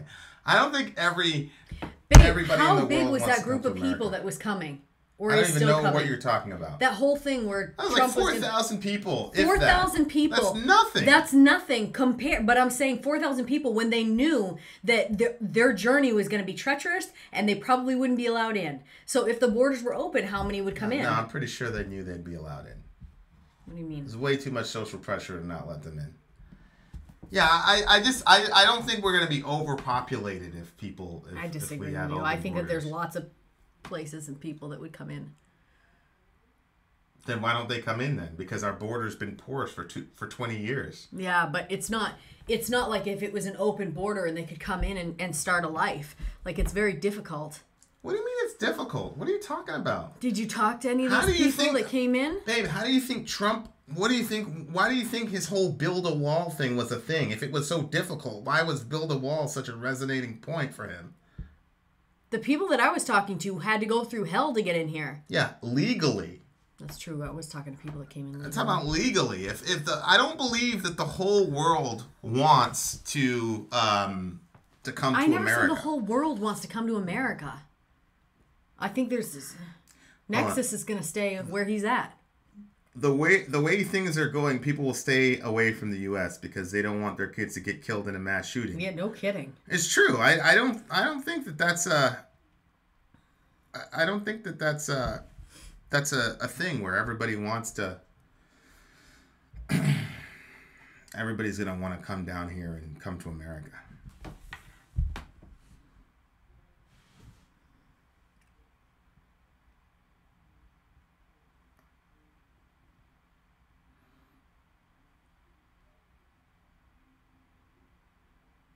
Maybe the whole world does not want to come in, but there are enough people that want to come here and change the country into what they left.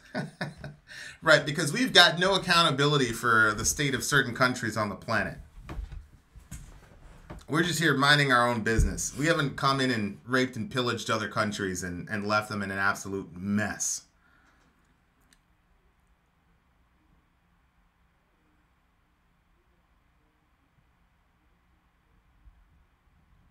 Yeah, Pony, you can call in at the end, por favor.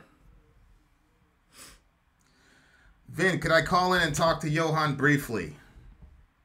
I guess, if Johan's around. He was supposed to be in bed an hour ago. Oh, he's past his bedtime. 1,000 apologies. He went to bed an hour ago.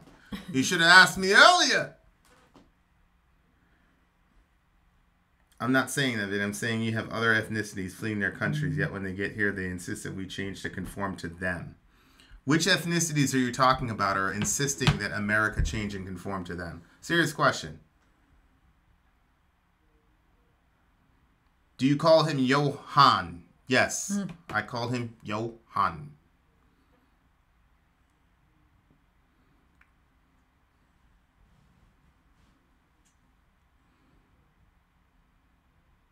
California is becoming the new Mexico. Oh boy. California is not becoming... You mean actual Mexico? Oh boy.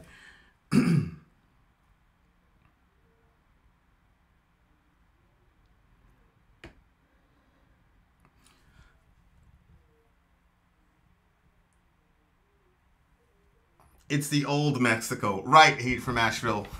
That's where I was going. The fact that we didn't see the irony of that statement is a bit troubling. Yeah, Raging Ryu is helping us. California was Mexico. Good Lord.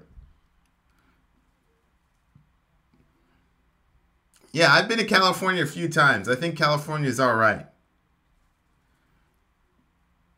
Becky's saying hi. Hi, Becky. I saw it, babe. It's in all caps.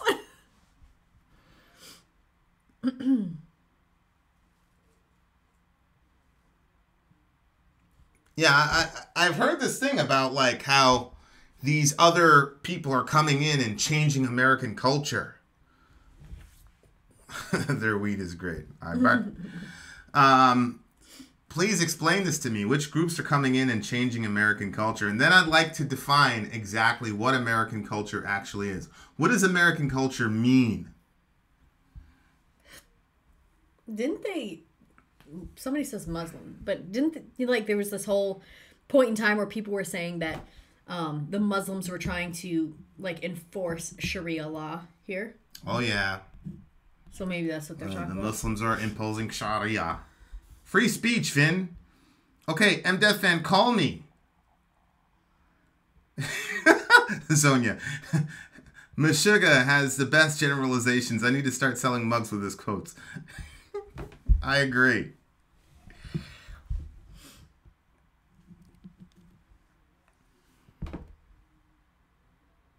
See, Danny, they're trying to impose Sharia. Who is trying? Name these people who are trying to impose Sharia on the country. Chicken tendies is American culture.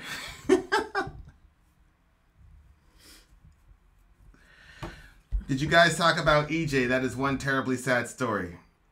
What's EJ? What's that? Oh, great. Who? I said, oh, great. What's EJ? He just said it's terribly sad.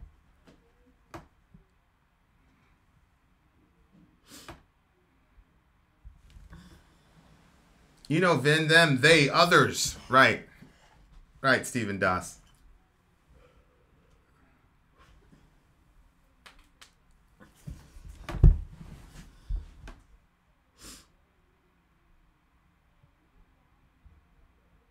Mayonnaise is American culture. Stuck for a law.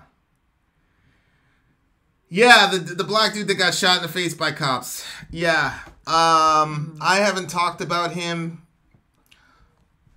I already talked about the other security guard that got shot by the cops. So that stuff is difficult for me to talk about. Mm-hmm. So, and they tend to happen in clusters. And so if I've talked about one recently, I'll generally not talk about the other one. So, yeah, I mean, it happened. And it's going to happen again. And I just, you know. Oh, a metal guitarist. That's good. Rain came and the fire's out. Wait, was that serious? That's what happened in California? I think so. Yes, you got an Allegiant reaction. Allegiant, I think.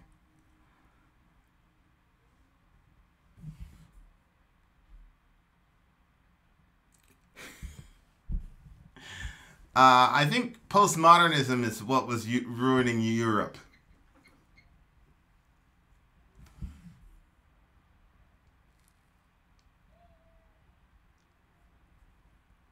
Yeah, sorry, everybody's asking why you didn't like the clean vocals on the Allegiant record. I just didn't. That was like probably a very surprising moment. I know, everybody was surprised. I didn't. I don't know. It was too much of Unleash the Archers when I don't like Unleash the Archers. I didn't see any correlation between them and Unleash the Archers gave me, maybe at it all. Like gave me the same feeling. Like I didn't like it. Really? Mm-mm. Strange. Maybe if I hear another one of their songs, I'll like it. The Jordan Petersoning intensifies.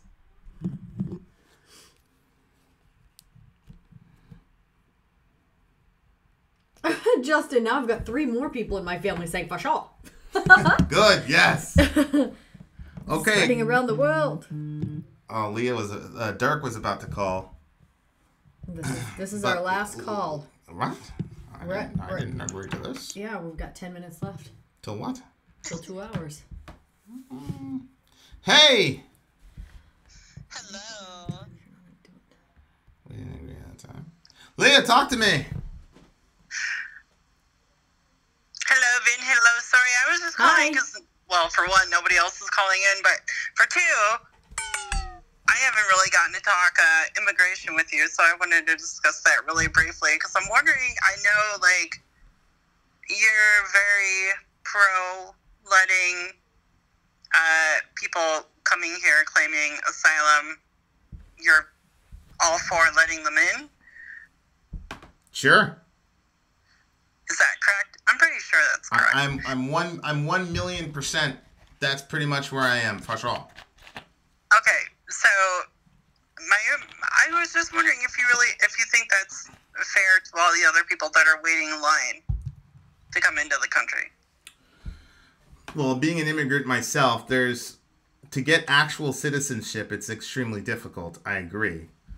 Thanks so much. Yep. But on the other hand, if you're in uncommon duress, like for example, we've got a major Somali population here, and they were under a bunch of duress, and so you have to balance out the gravity of the situation that each of these groups are in. Okay. So is seeking better economic opportunity, is that a legitimate reason for circumventing the immigration process legally? How familiar are you with what's going on with those folks over there? Well, I mean, I only know what the little bit that I hear, but I mean... Okay, what sources have you heard them from? Fox News? Mainly, sure. Okay, would you agree with me that Fox News has an obvious slant as to what this issue really is about? Oh, absolutely. Okay, so if it was only, hey, I can't get a Cadillac in Honduras, but I can get one in America, no. I agree with you that that's not a valid reason to say that you're under duress and that you're seeking asylum. I agree with you. Okay. But that's not what's happening. Secondly, you and I both know in any given culture, before things get extremely violent, one of the main markers that things like watch Venezuela in 6 months to a year. Before things get like, for example, if somebody wanted to immigrate here from Venezuela, would you call that a national emergency? Would I call that a national emergency for them? Yeah, like if somebody wanted to immigrate here from Venezuela, if they wanted to seek asylum from Venezuela, would you say that they had a legitimate reason claim? to? Yeah. Seeing as to how I don't know a whole hell of a lot about Venezuela, I probably wouldn't be able to make that conclusion right now. But from what I hear, it's not doing so well. So I would be inclined to say, sure, they would have a reasonable claim or reason for doing so. Venezuela is always the example that right winger and sometimes I use when people talk about socialism, because their country's in complete shambles and people are eating animals like horses and such and all the rest of it. I mean, it's an absolute disaster. And so all I'm saying is that no, if all things being equal, it's not fair to just skip and jump ahead in line. I agree with that. Right. However, I don't. Do you think our laws, our terrible immigration laws, are the problem? Yeah, I don't think we should make it that difficult to come into the country where people are on waiting lists for 2 to 5 years. I agree.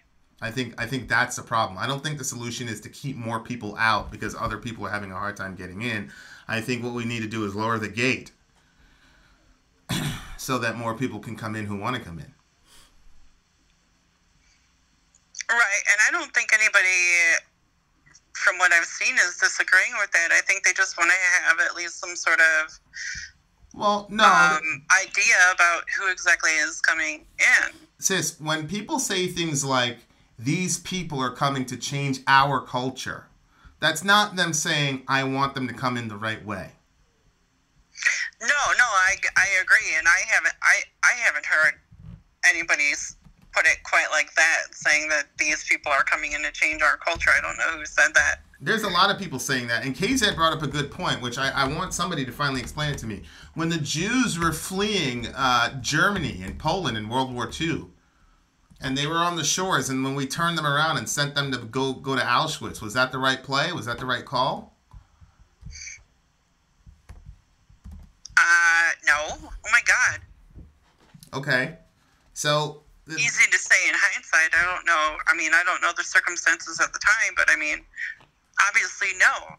Well, that's a very good point, because we didn't have a 24-hour news cycle and all the rest of it, right? We just had their word for it that they were in trouble, right? Right. Well, us sending those people back was absolutely the wrong call. And for me, I would rather err on the side of being too humane than look back 20 years from now and say, shit, we sent people back to a death trap. Okay. I don't want that on our national conscience. I mean, you know where we stand on a lot of issues. I already believe that we got a lot of blood on our hands already, right? And so, sure. Here, say it this way to me, Leah. What could possibly... How many of these people are coming? You're talking about 4,000 people? Well, let's see. What do we let in a year? We do 1 million legal immigrants a year, I believe. And yeah, the caravan is 4,000 to 5,000, I believe, right now. Okay. Now, tell me honestly, what possible harm could come for us giving these people asylum? What possible harm could come? I don't know if... Well, I guess I don't know exactly what you're referring to as far as harm. You mean like economically? Well, our president is referring to these people as invaders. And there's all this doomsday apocalyptic sort of language. surrounding these people. So what I want to know is, let's say that all 4,000 of them came in. What would happen to us let's say they all came in on a Monday. What would happen to us Tuesday morning? What would happen to us? More than likely, nothing. I don't,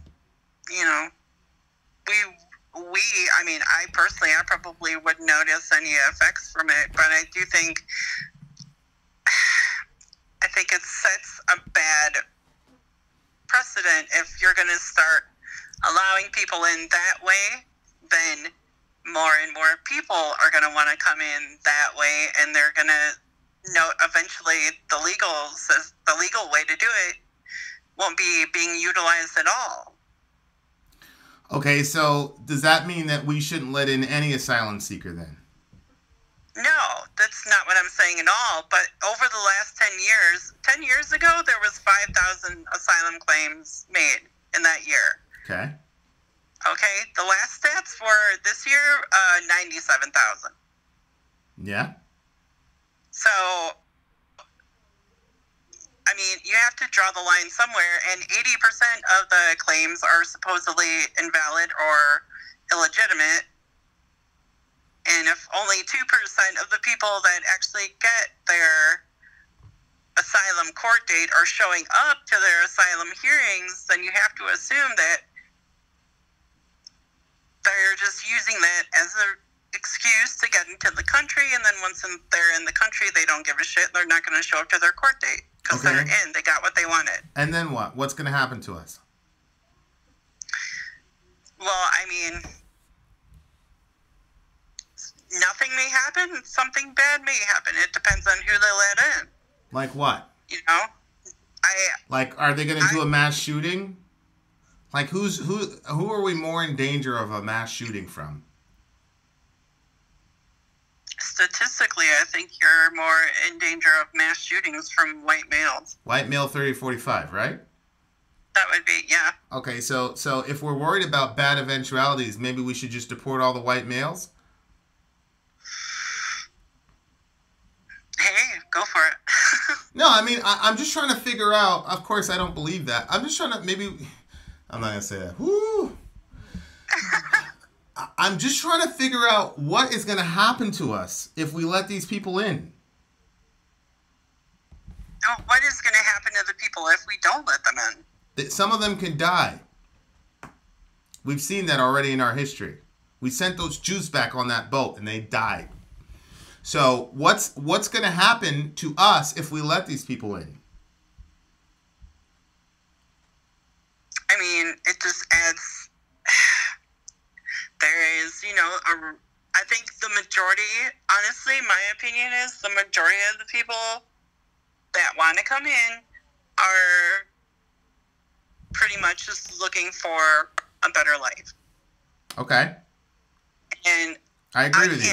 I could never fault anybody for wanting to improve their life, to get out of a bad situation and into a better one. So I understand their reason for wanting to come here. At the same time, I do think, there is a process in place, and I think the process, in my opinion, the process is the freaking problem right now. Okay, you and I are both... It takes too long to get in legally. I think they need to speed that up, and then they need to make it more accessible so that people don't have to wait so damn long and they can come in and, if they have a valid asylum claim, let them come in. Not a problem. Show up to a port of entry and come in. I'm agreeing with you. I agree with all of that. My question is, when I hear UNM Death fans say it sets a precedent, et cetera, what is the bad precedent that's going to be set? Then it's a whole bunch more people are going to come. Okay. No, it's not a bad precedent. It's just that's kind of what I'm saying is the process is really the problem. That if you had a better process in place, this wouldn't be an issue. The whole reason this is an issue is because we have a process in place, but it sucks and it doesn't work. And our laws are stupid when it comes to immigration, it seems. And you know, these people know that they can exploit our laws to get in quicker, and I think that's a little bit unfair to the people that are trying to do it legally and whatever, but I think ultimately the process is what needs to be fixed. Okay, but so we're agreeing there, but I still feel like we disagree, because my stance is that the border should be open as much as pragmatically possible. And I think that you disagree with that. So what I'm trying to figure out is, we both agree that do you agree, though, that as, you know, as a country that we kind of have, at least we should have at least a good idea of who we're letting in? Yes, I agree. So I agree. There should be some sort of, at least some little background check, at least, just to make sure you're not like a crazy. Nobody. Yeah, but correct me if I'm wrong. Nobody's advocating for, when we say open borders, we're not saying everybody can come in without vetting, right? We're saying that. I think that's what a lot of people take it as, though. Okay, well, if they're taking it that way, I'm not going to argue against that. If you're saying that they're taking it that way, if they take it that way, I disagree. Right. But like for example, if somebody came to my house outside, knock on my door, and it's 20 degrees out there, and they're like, man, I need some shelter. I mean, we've done it. But if the person has, they're covered in blood, and they keep looking over their shoulder, and then the police, I hear police sirens, then that's a different story, right? Right. So, I mean, I agree with you. I think there needs to be a process. I just think that what I'm trying to find out is what, and Sori talked about this too. She was like, eventually, you didn't say the whole world, but we're going to get overrun by immigrants or something like that. Or too many. If you have to put a limit, I don't know. What I'm trying to figure out is what will happen to us if we get overpopulated. If we get overpopulated. Well, disease and stuff like that, I guess, because I don't know. Maybe I'm thinking too primitively, but if you don't have proper sanitation for the amount of people coming in, like the disease can spread and stuff like that. And it's really weird that I'm saying this because of how I'm not sure about vaccinations, but I think that they should be vaccinated before they come in. Says the one that's against vaccinations. Because I don't know what they're coming with. So I think that we need to, because something that might not be a problem may become a problem. That's true. That's another thing to consider. But I mean, as far as, I don't think you can solve the problem with a blanket statement of yes, let all of them in, or no, don't let any of them in. I don't think that works. Yeah. I think we run out of resources and die of famine. I don't think that we're in a situation in the United States where if we allow immigration that we would die of famine. Food we throw away here. Jesus Christ. All right, Leah, I appreciate you. Yeah, thank you very much. Much love to the big homie. homie. Love you. Love you, dear. And look, if you really believe that we would die of famine, I need you to call in and explain that to me. Well, I don't know if when they're coming in, if they're like, how do you, nobody has jobs, nobody has a pantry, nobody has, you know what I mean, all these people coming in at the same time, like, we would have to be set up for something like that. So you give them, and some sort of, like, for instance, if you're in Maine, you can't just give them a plot of land and say, work that land. Like, some of these people, I think, are used to working, like, gardens and stuff, but not in Maine. What? Why are you making that face, babe? I just don't think we're going to be, I don't think we're going to be in that situation at all. I think if you'd have to set up, like, places for them to go get, like, meals, like, and stuff, because how would, if they don't have family and they don't have a job and they don't have... Right there, Overshadow Sean, Stephen Schaus. We need a large intake facility on the border, much like Ellis Island was back in the day. Exactly. There's ways to do this stuff. Who am I talking to? It's Dirk. This is Dirk. I was going to say, is this Dirk? But I don't know. Dirk, are you calling me to rebuke me for my irresponsible encouraging of people to get themselves in situations where they could be hurt? Repeat that last part. why are you calling? Let me say it that way. Oh, I mean, it's the idea of pacifism is just something we disagree on. One of the few things. Oh, the idea of pacifism is something that you disagree with. Okay. Why am I a pacifist? Because you followed Jesus, I believe, was your reasoning. Okay, so do you think it's good or bad to follow Jesus? I think it's good. I don't think that everything that Jesus taught was practical. I think pacifism is probably... I see.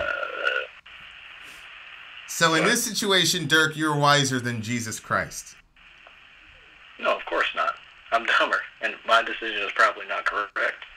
But as you know, my past was not applicable for pacifism, so that may be why I don't advocate for that mindset. No, I don't know that your past wasn't applicable for pacifism. You just didn't apply pacifism to your situation.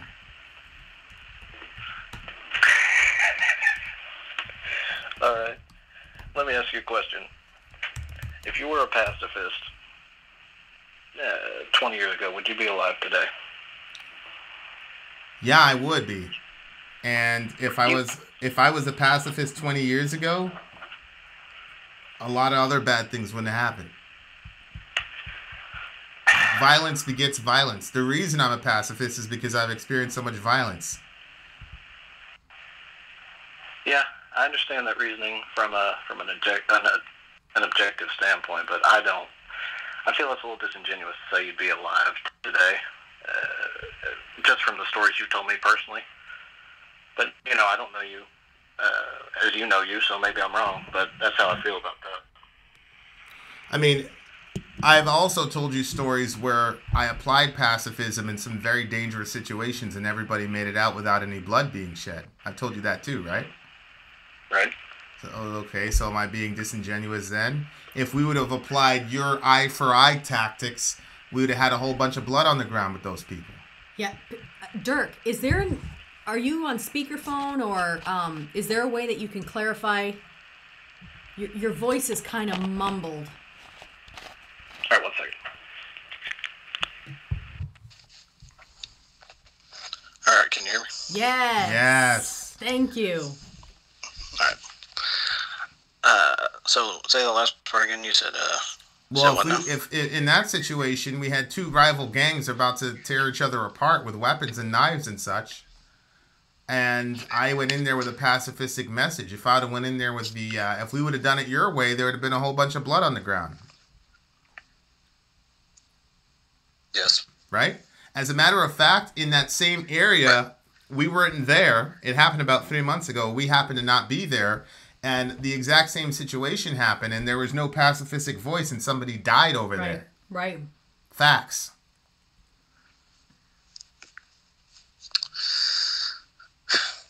All right, tell me this. Are you just going to ignore that? You practice pacifism. Wait, are you just going to ignore that, Dirk? That's pretty significant. Hold up, you're breaking up a lot. So maybe repeat your point again. We had two situations. One situation, we had two rival gangs about to go to war with each other with weapons and such. And there was a pacifistic element there that stood in between them and said, we're not doing this because Jesus tells us not to be violent. And then we had a very similar situation, the only difference being there was not a pacifistic element and somebody died. Okay, so the pacifistic element eliminated the threat. Is that what you're saying? I'm telling you, that's what happened. Mm-hmm. Okay. Yeah. Do you think that's applicable to all situations? Well, I don't follow Jesus because it's going to give me the result that I want in all situations.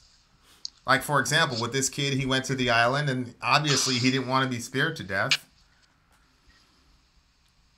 But again, like you just have to make a decision as to what you think the world is about. If you think the world is about, relying on your own wisdom and relying on your own strength to navigate through life, then go for it.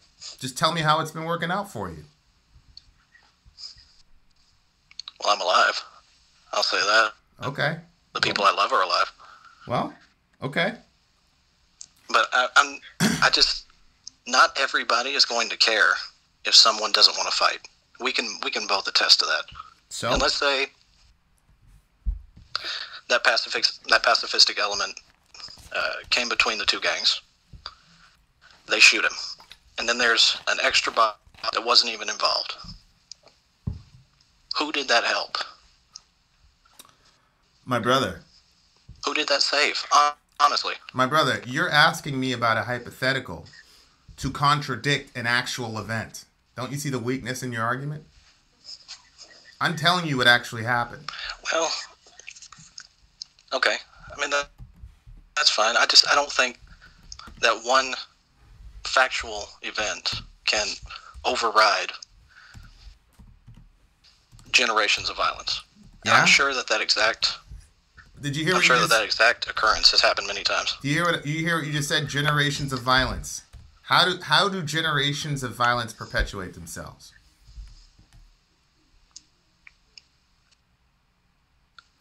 It's because Group A. How do we have generations of violence in the first place? Isn't it because Group A does something violent to Group B, and then Group B responds in kind with equal violence? Isn't that why violence becomes cyclical? I would say that's a base way of saying that, yes. Okay. Now, if somebody from Group B would say, we're not going to continue this cycle of violence, then you no longer have a cycle of violence. What if Group A doesn't give a shit about what Group B says, man? Okay, so then your alternative reality you know there are people like that. So then your alternative reality, let's just keep killing each other. I don't know how to stop something that someone else doesn't want to stop. Yeah. I can guarantee you that I'm not going to let somebody take me out if that's just not going to happen if I can prevent it at all. Well, I know. I'm not mad at you for that. I mean, following Jesus is no joke. It's a hard way to live. I understand that. I'm not mad at you for that. I'm just saying that that's what Jesus calls us to. That's all. And what I'm saying is not only is it the healthiest thing to do spiritually, but it's also the only pragmatic way to achieve the peace that all of us want.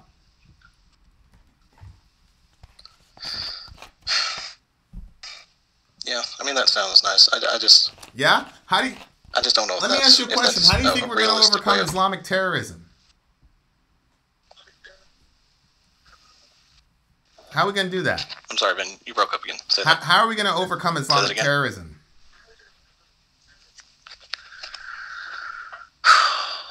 You kill them? That is a very complex question, and I think you know that.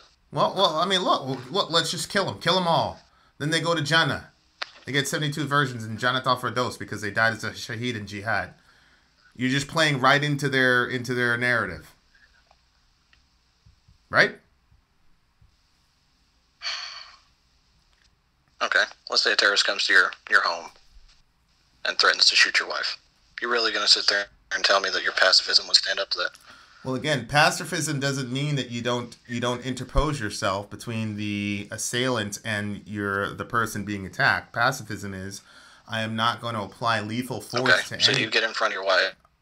Yeah, do what Jesus did. Go ahead. I do what Jesus did. Okay, then you're dead, and then your entire family's at risk of dying. And they're extremists, so since we're going with that narrative, you probably have a 98% chance your entire family is dead. Dirk, I don't have a gun in my house. And secondly, again, you're coming at me with these hypotheticals. What are the mathematical odds that an Islamic terrorist would come into my house? They're pretty low, but I mean, I'm not the one that brought up terrorists. Yeah, I'm talking about on the macro level. We've got a problem on the globe with Islamic terrorism. Right? Yes. And the solution of let's just kill them all isn't working because it plays right into their narrative that they're dying as a shaheed in jihad. So killing them is not a deterrent. So if you have a group of people where killing is not a deterrent, what possible thing can you do to address that situation? I don't have a good answer for that. Okay. So what I'm saying is, you're saying that pacifism is pie in the sky and it's not practical. And what I'm saying is, your ideology of perpetuating a cycle of violence is what's not pragmatic. And we've been trying that for 10,000 years. And we still haven't gotten the message that that's not the way to go.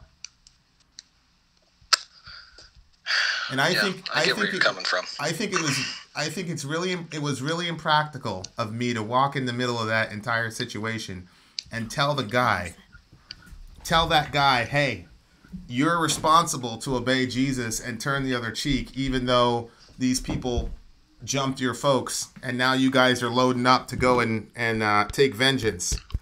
I told that guy that he was responsible not to do that. That was very impractical, but you know what? He listened, and probably lives were saved that day. If he would have had your philosophy, then there would have been more dead people in my city. Yeah, I mean, I'm okay with people that want to hurt me or the people that I love being removed. I'm perfectly fine with that. And I've told you before, I'm not necessarily a violent person. But if somebody is truly looking to do me or someone I love. Damn it. My phone battery died. This thing is bootleg. It doesn't work. My phone battery died.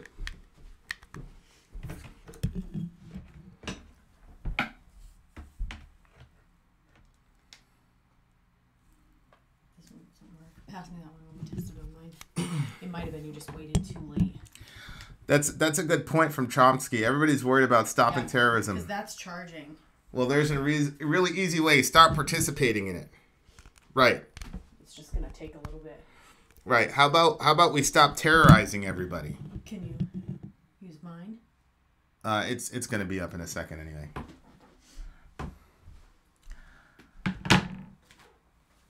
The phone is a pacifist and sabotaged the call.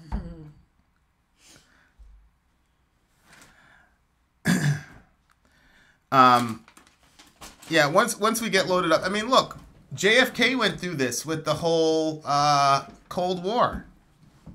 You know how many war hawks were telling him to push that button? I mean, there you go. Yes. I think we're gonna do the guns are a bigger problem than terrorism. I agree. Yeah, I agree, Zonia, as you pump everybody up with fear, and now everybody wants to go gun grabbing, and then, we're shooting people all over the place, and then the cops, and this, and that. And it's like, I just think that, eventually human beings are going to figure out that this whole violence and the eye for eye stuff is a hallmark of our immaturity. And I think eventually everybody's going to come to the very pragmatic, we're going to catch up to Jesus eventually, is my idea. My phone died. So, or Sarcast is saying that the FBI seized my phone. Juicy sarcastic. Sorry, eating in 5. I want to be eating these chips, but I'm trying to be nice to you guys because I know some people have a thing about that crunching. Thanks, Leah. You can call. Yeah, I mean, do you have Skype on your? Do you have the app on your thingamajig? Oh. Do you? Huh? Wrong. Oh no, Pony! You're too tired to call. What's the? Yeah, I think guns are a problem. Or just give him my phone number. Oh, you can't give him my phone number. It's Skype. You can't do it because your phone's dead. Okay, wait. Where's the App Store? I have to download Skype. Sadly, I don't have it on here. I forgot to. I will defend others, but won't retaliate after the fact. I'm not technically a pacifist. Yeah, Zonia. I mean, even Christians. I actually had a full, actual, technical, moderated debate on pacifism with another Christian because he's like, "You're crazy. Should we just die?" Yes. I think I won that debate. Did I win that debate? Remember that pacifism debate I had with that Christian dude? Oh, yes. Was it close? No. Wasn't even close. I think. Yeah, that's Skype right there. Yeah, I know. It was in the cloud. It was in the cloud? Yeah, so it was just sign in or create. Where's Pony? Pony's supposed to call us because we had to... Yeah, that's fine. She can just call my phone. Vin, keep them where they belong in their part of the world where they can actually practice their faith. Muslims cannot truly practice their faith in America. Whoa! Scott Caldwell. I don't know if you want to call in and defend that position, buddy. Vin, could you ever serve in the military then? This is my current position. M-Death fan. Look at Alec. Your wife is not an unbiased source to ask if you want to debate or not. What do you mean, Alec? You wouldn't be biased. Hmm? Honestly, I wouldn't be. If I didn't think you won, I'd say you didn't know. I don't think that was... Because you'll be like, you're supposed to be on my side. And then this died. Hold on. No, it's just because... Vin, did you watch the Infant Annihilator reaction video to your Infant Annihilator reaction video? Yes, I did. Who's this? Hi, It's Pony. Hey, it's Pony! Hold on, Pony. Yes, I did watch the Infant Annihilator reaction video. I actually reached out to them, and I'll tell you guys. We're going to be doing a discussion with those guys. Mm-hmm. Particularly with Dickie. So that's coming soon. That's coming down the pike. So, yes. We are. Pony! Hello. Talk to me! Well, I told you what I wanted to do, so that's the only reason why I was calling. Okay, let's do it. All right, so how would you like to do this? Well, announce to everybody what we're doing, and then we'll figure it out. Okay, I decided to give away a t-shirt on Fireside, so we're going to do that. Dum, da, da, da. Okay. And it's on behalf of the Corps. So the Core Alliance has gotten together, and they've purchased a shirt. So how are we going to do that? Well, we could do like a 20, you could say for them to type 22, and then I could take a screenshot, and I could send it to Sorry. So like the first person that types 22? Yeah, the first person that shows up in my chat bar, and then you'll have the screenshot. How about we do Vid and Soria trivia? Why don't we like ask a trivia question, and then whoever guesses first wins? Yeah. Oh yeah, that would be a lot easier. I'm also very tired, so I didn't consider that. Okay. All right, here we go. Do you know what you're going to ask? Yes. What was Vin and Sori's first ever reaction video? Go. Do, do, do, do, First person gets it. do, do, do, do, do, do, do, do, do, do, do, do, do. Leah. Leah already has a shirt. Leah, you already have a shirt. What about Jesse? Yeah, but he didn't say sick. He just said Slipknot. Oh, boy, you're This right. This guy. No, egregious. Egregious Humanity. I think it was him. Yeah. I think egregious. Well. What? Yep. Oh yeah, that showed up on my chat bar just now. Okay, cool. Yeah. Okay. Okay, egregious. That's how you say it. Humanity. You Egregious have to email Humanity. us. vinandsorry@gmail.com, and I need to know your size, and I also need to know your address. And I'm assuming that that's not your postal name. So whatever the postman knows you as, we need to have that in there too. Lame. He's got a rage face. I'm sorry. I plan to do this again at some point as well. So, and eventually I want to give away a villager reaction. Whoa, that's gonna be crazy. that's a big one. Yeah, that one's going to be a lot more difficult for you to win, though. Yeah, we're gonna have to come up with something really, really epic.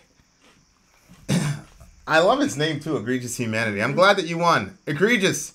vinandsorry@gmail.com, my guy. Pony, you're so freaking generous. When did you come up with that idea? Actually, I was blessed this week, so I had a little extra money and decided that on behalf of the Corps that I would just start giving away a couple T-shirts and then do a, reaction. So That is awesome. That's sweet. We still have shirts, right? We haven't done the other thing yet. So egregious, let us know if you want us to sign your shirt. You have to put that in the email as well.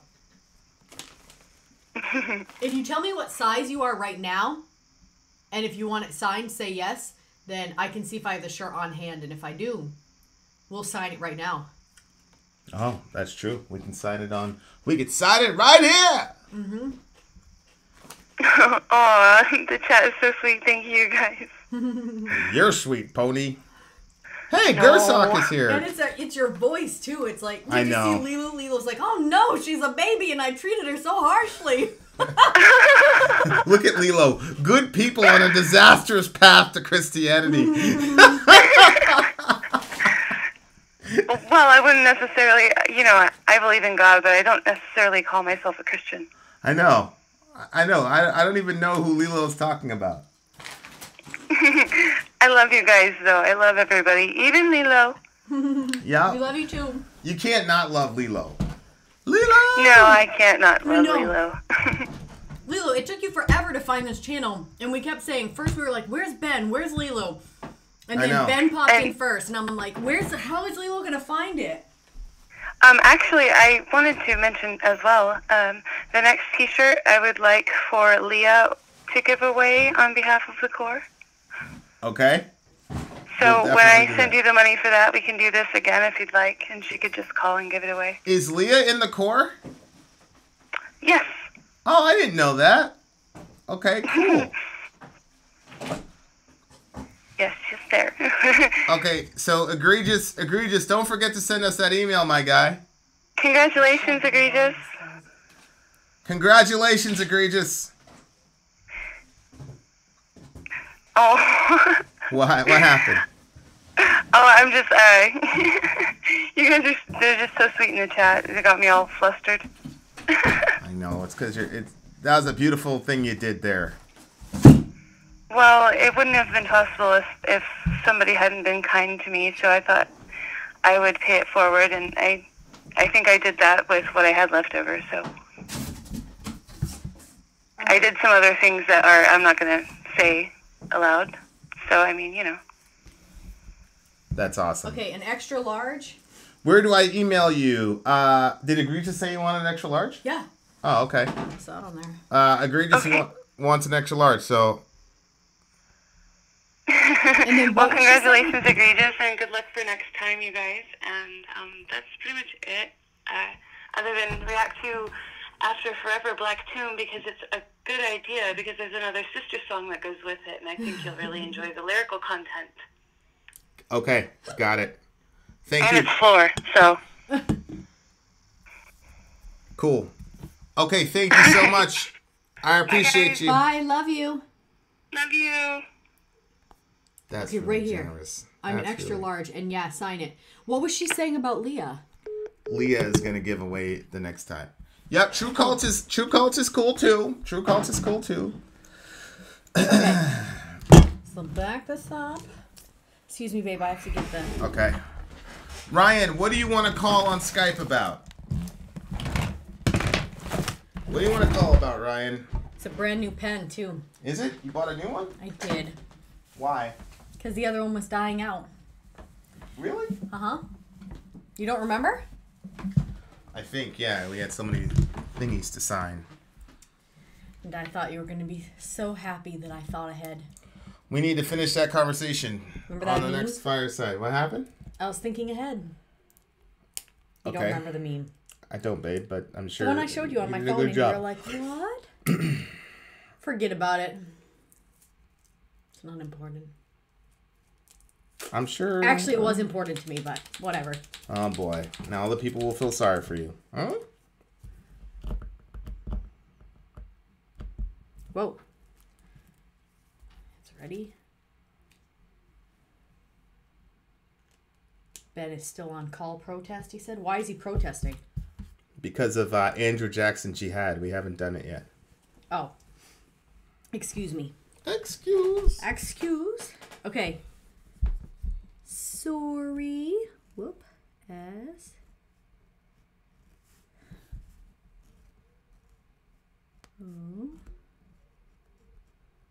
O-R-I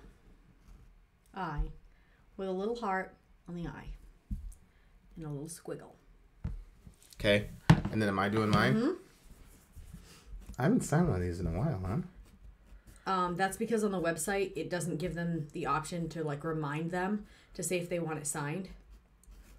So then it doesn't. So you've been shipping them out. I see. Okay. I see. What do you say? There it is, my guy.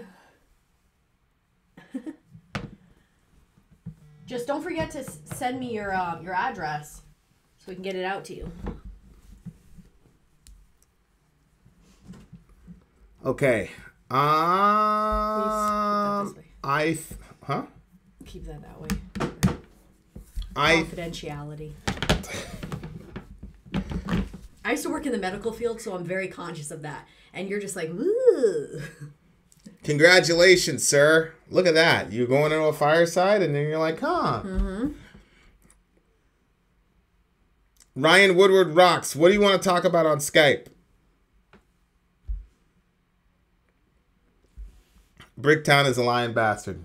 I don't have a lot of pull around here. Okay, Bricktown. Okay. So, Arcela and Dorian shit talking about the game. Oh yeah, they've got their respective jerseys. They're ready to go. It was so cute. Did you see how Dorian folded them? He folded both the jerseys so the names were. He's usually like so messy with the clothes. Like he folded them like really, really good. It was cute. You a Gavin fan yet, Vin? No, I am not. No, I'm not a fan of Gavin McGinnis. Not at all. What? Are you a fan of Gavin McGinnis? No, I was like, wait, who is that? And then I remembered, and I'm like, oh, yeah, no.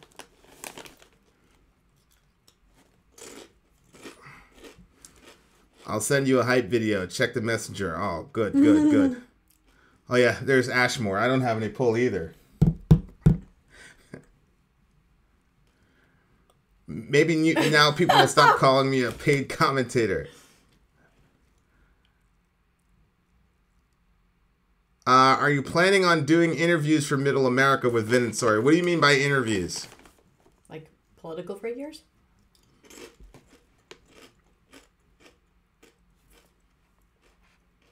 No, I didn't hear anything about Proud Boys getting their name from Aladdin. Yeah, they were supposed to be a big joke initially. I agree with you, Steven. That's kind of where I'm at with him. I liked him until the Proud Boys. Yes, I agree. We need more Pantera. Interview someone from TYT. Do you guys think it's that easy? I can just say, hey, I'm a small channel with 900. I've got 900 subscribers. We're way too small on this channel for anybody to even give us any attention at all. Nobody's going to want to talk to us. Vince should go on Joe Rogan. I know. I say that all the time. I don't really like listening to people talk all the time. It like starts getting on my nerves. But I'm like, Joe Rogan and Jordan Peterson are two people that I really like enjoy when they're talking. And I'm like, if Vin was having a conversation with Joe Rogan, that would be a really cool conversation. I would definitely be interested in hearing that. And I think that you would be like very entertaining too. The two of you. I can get you some access to TYT. Okay, make it happen. Let's do it. I don't have a problem with talking to TYT people. I think it'd be fun. Mm-hmm. I don't think Vin knows enough about DMT to talk to Rogan. Yes, Alec. I know that you listen to Sam Harris before you go to bed.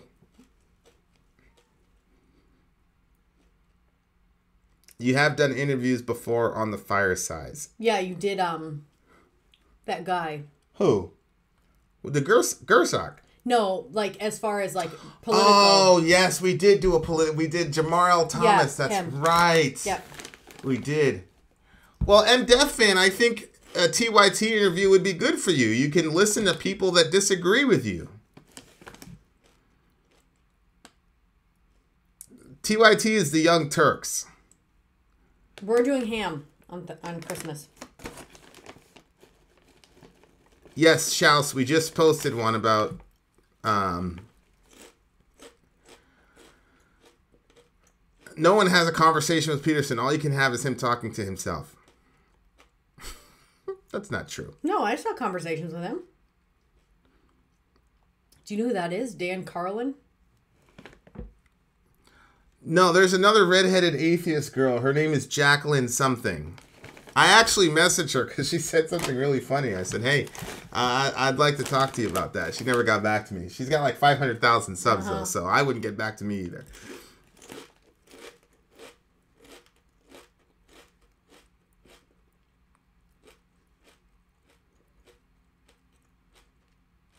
Then y'all should come watch live stream Lionel Nations. Who's Lionel Nations? What do they represent? Muslims? I don't know what you're talking about, Trev. The Young Turks?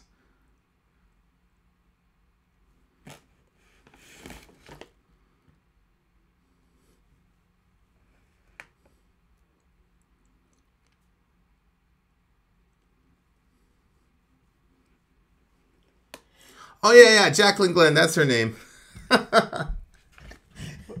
She's just very interesting. She's an interesting young lady. Very red?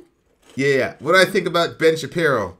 I think Ben Shapiro is probably the most intellectually astute person in the entire political conversation right now. I think he's got the sharpest mind right now in the sphere. What do you guys think of Sargon of Akkad?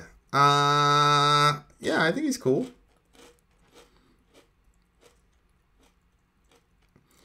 TYT takes money from foreign caliphates. I mean, that's capitalism. What's the problem? She always interviews should Christians. What's a should Christians? Oh, stupid Christians. Vin, if you can get Aaron Ra, you can get other atheist YouTubers. Well, what was the guy? Yeah, how did that happen? Rationality Rules or whatever. When I put the thing out there about the state atheism thing, I put the video out there for anybody that wanted to. And then somebody got you guys hooked up? Well, no. Aaron Ra saw the video. He's like, I'll jump on. And of course, we didn't talk about state atheism, but, you know, that's okay.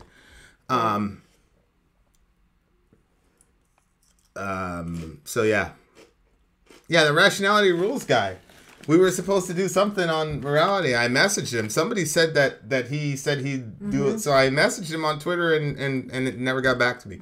But again, I mean, these are all big people. They don't need to talk to me. It's fine. What do you think about doing a reaction to Nickelback? Is that a band? Is that a band? Yeah. Kellen Dross... I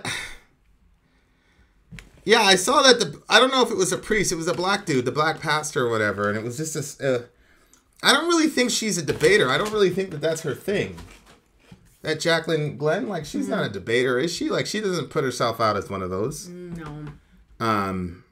Well, somebody said that she talks to the Christians, so, like, maybe she does, but maybe she kind of... I'd love to see Vin go up against Alex Jones. I actually would have a hard time with Alex Jones because of the stuff that he did with the way that he capitalizes on these mass shootings. Because he'll go on and he'll say that the mass shootings were faked and all that. Like, yeah, that's... like, okay, let's disagree on real policy, but I feel like he's just capitalizing on just a horrible situation, and I don't really believe that he believes that these are all fake. So I have a problem with that.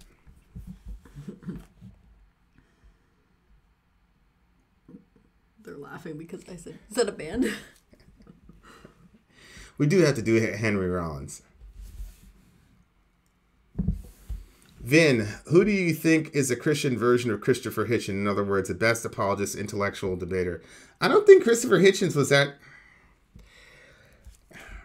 This is the mathematician guy from Australia, Douglas Wilson. When Douglas Wilson went up against... And Douglas Wilson is just a pastor from Idaho. And he I mean, in my opinion, he undid Christopher Hitchens pretty easily. You know, I think Sam Harris is probably the creme de la creme, even though Harris's philosophy has been criticized even by atheist philosophers, which we had one of them on the show a couple of weeks ago. So I think the smartest person in the social media world right now is probably Ben Shapiro.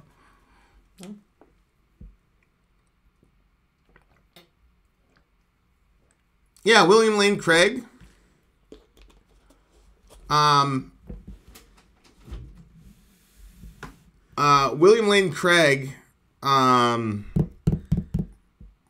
was the one that was running away from William Lane Craig? Was it Christopher Hitchens was running away from William Lane Craig? Who was debate dodging William WLC? And he was saying, I don't need to debate William Lane Craig. Who was it? Hold on, let me check.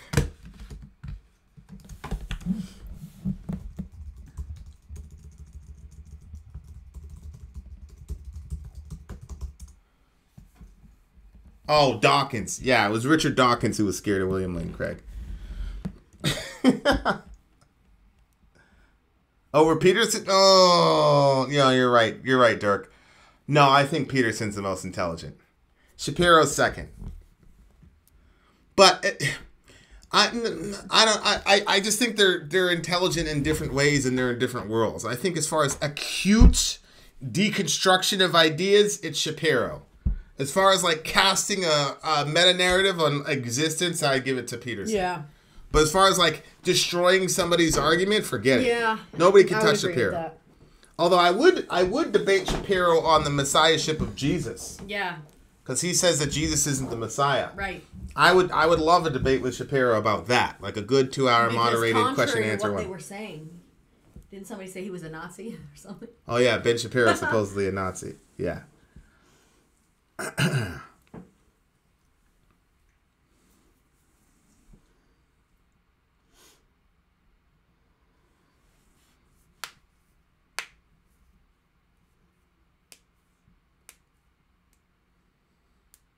How did you stop a gang fight?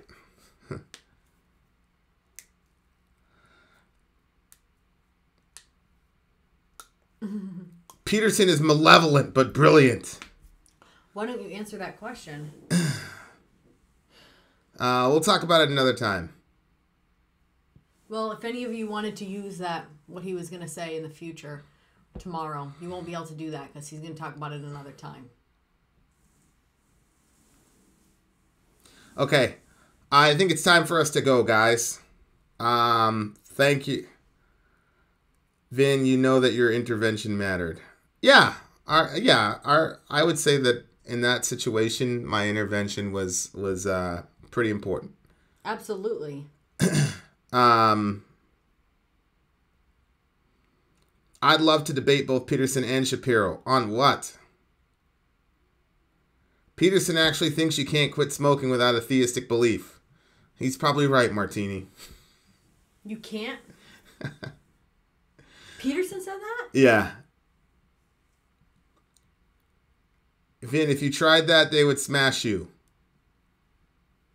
The gang thing? Yeah. Who would smash me? The gang thing. Nah. Prostitution should be legalized. I challenge thee. I will think about using Discord. The road to hell is paved with good intentions. That's not in the Bible, I'm Death fan. Here it is. Peterson is so dumb. Who said that? This doctor who's been quoted 10,000 times in published works. He's so stupid.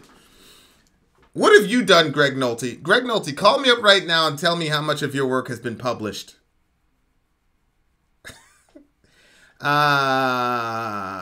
Boy. Jordan Peterson is insane.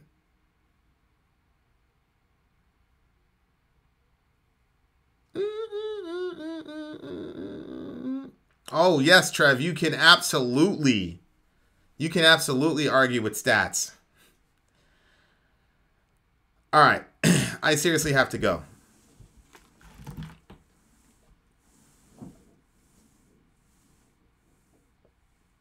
I gotta go. Sorry, do you want to say any last words? Thank you guys for hanging out. It's been fun. I usually try to do these twice a week, so I've been slacking. But I do have an excuse. And my big excuse was that we had Thanksgiving, so I had to kind of pull back a little bit. Okay? But thank you to everybody that called me up. Vin out. Sorry out. Hold on. I'm going to do it again. Vin out. Sorry out. Gone.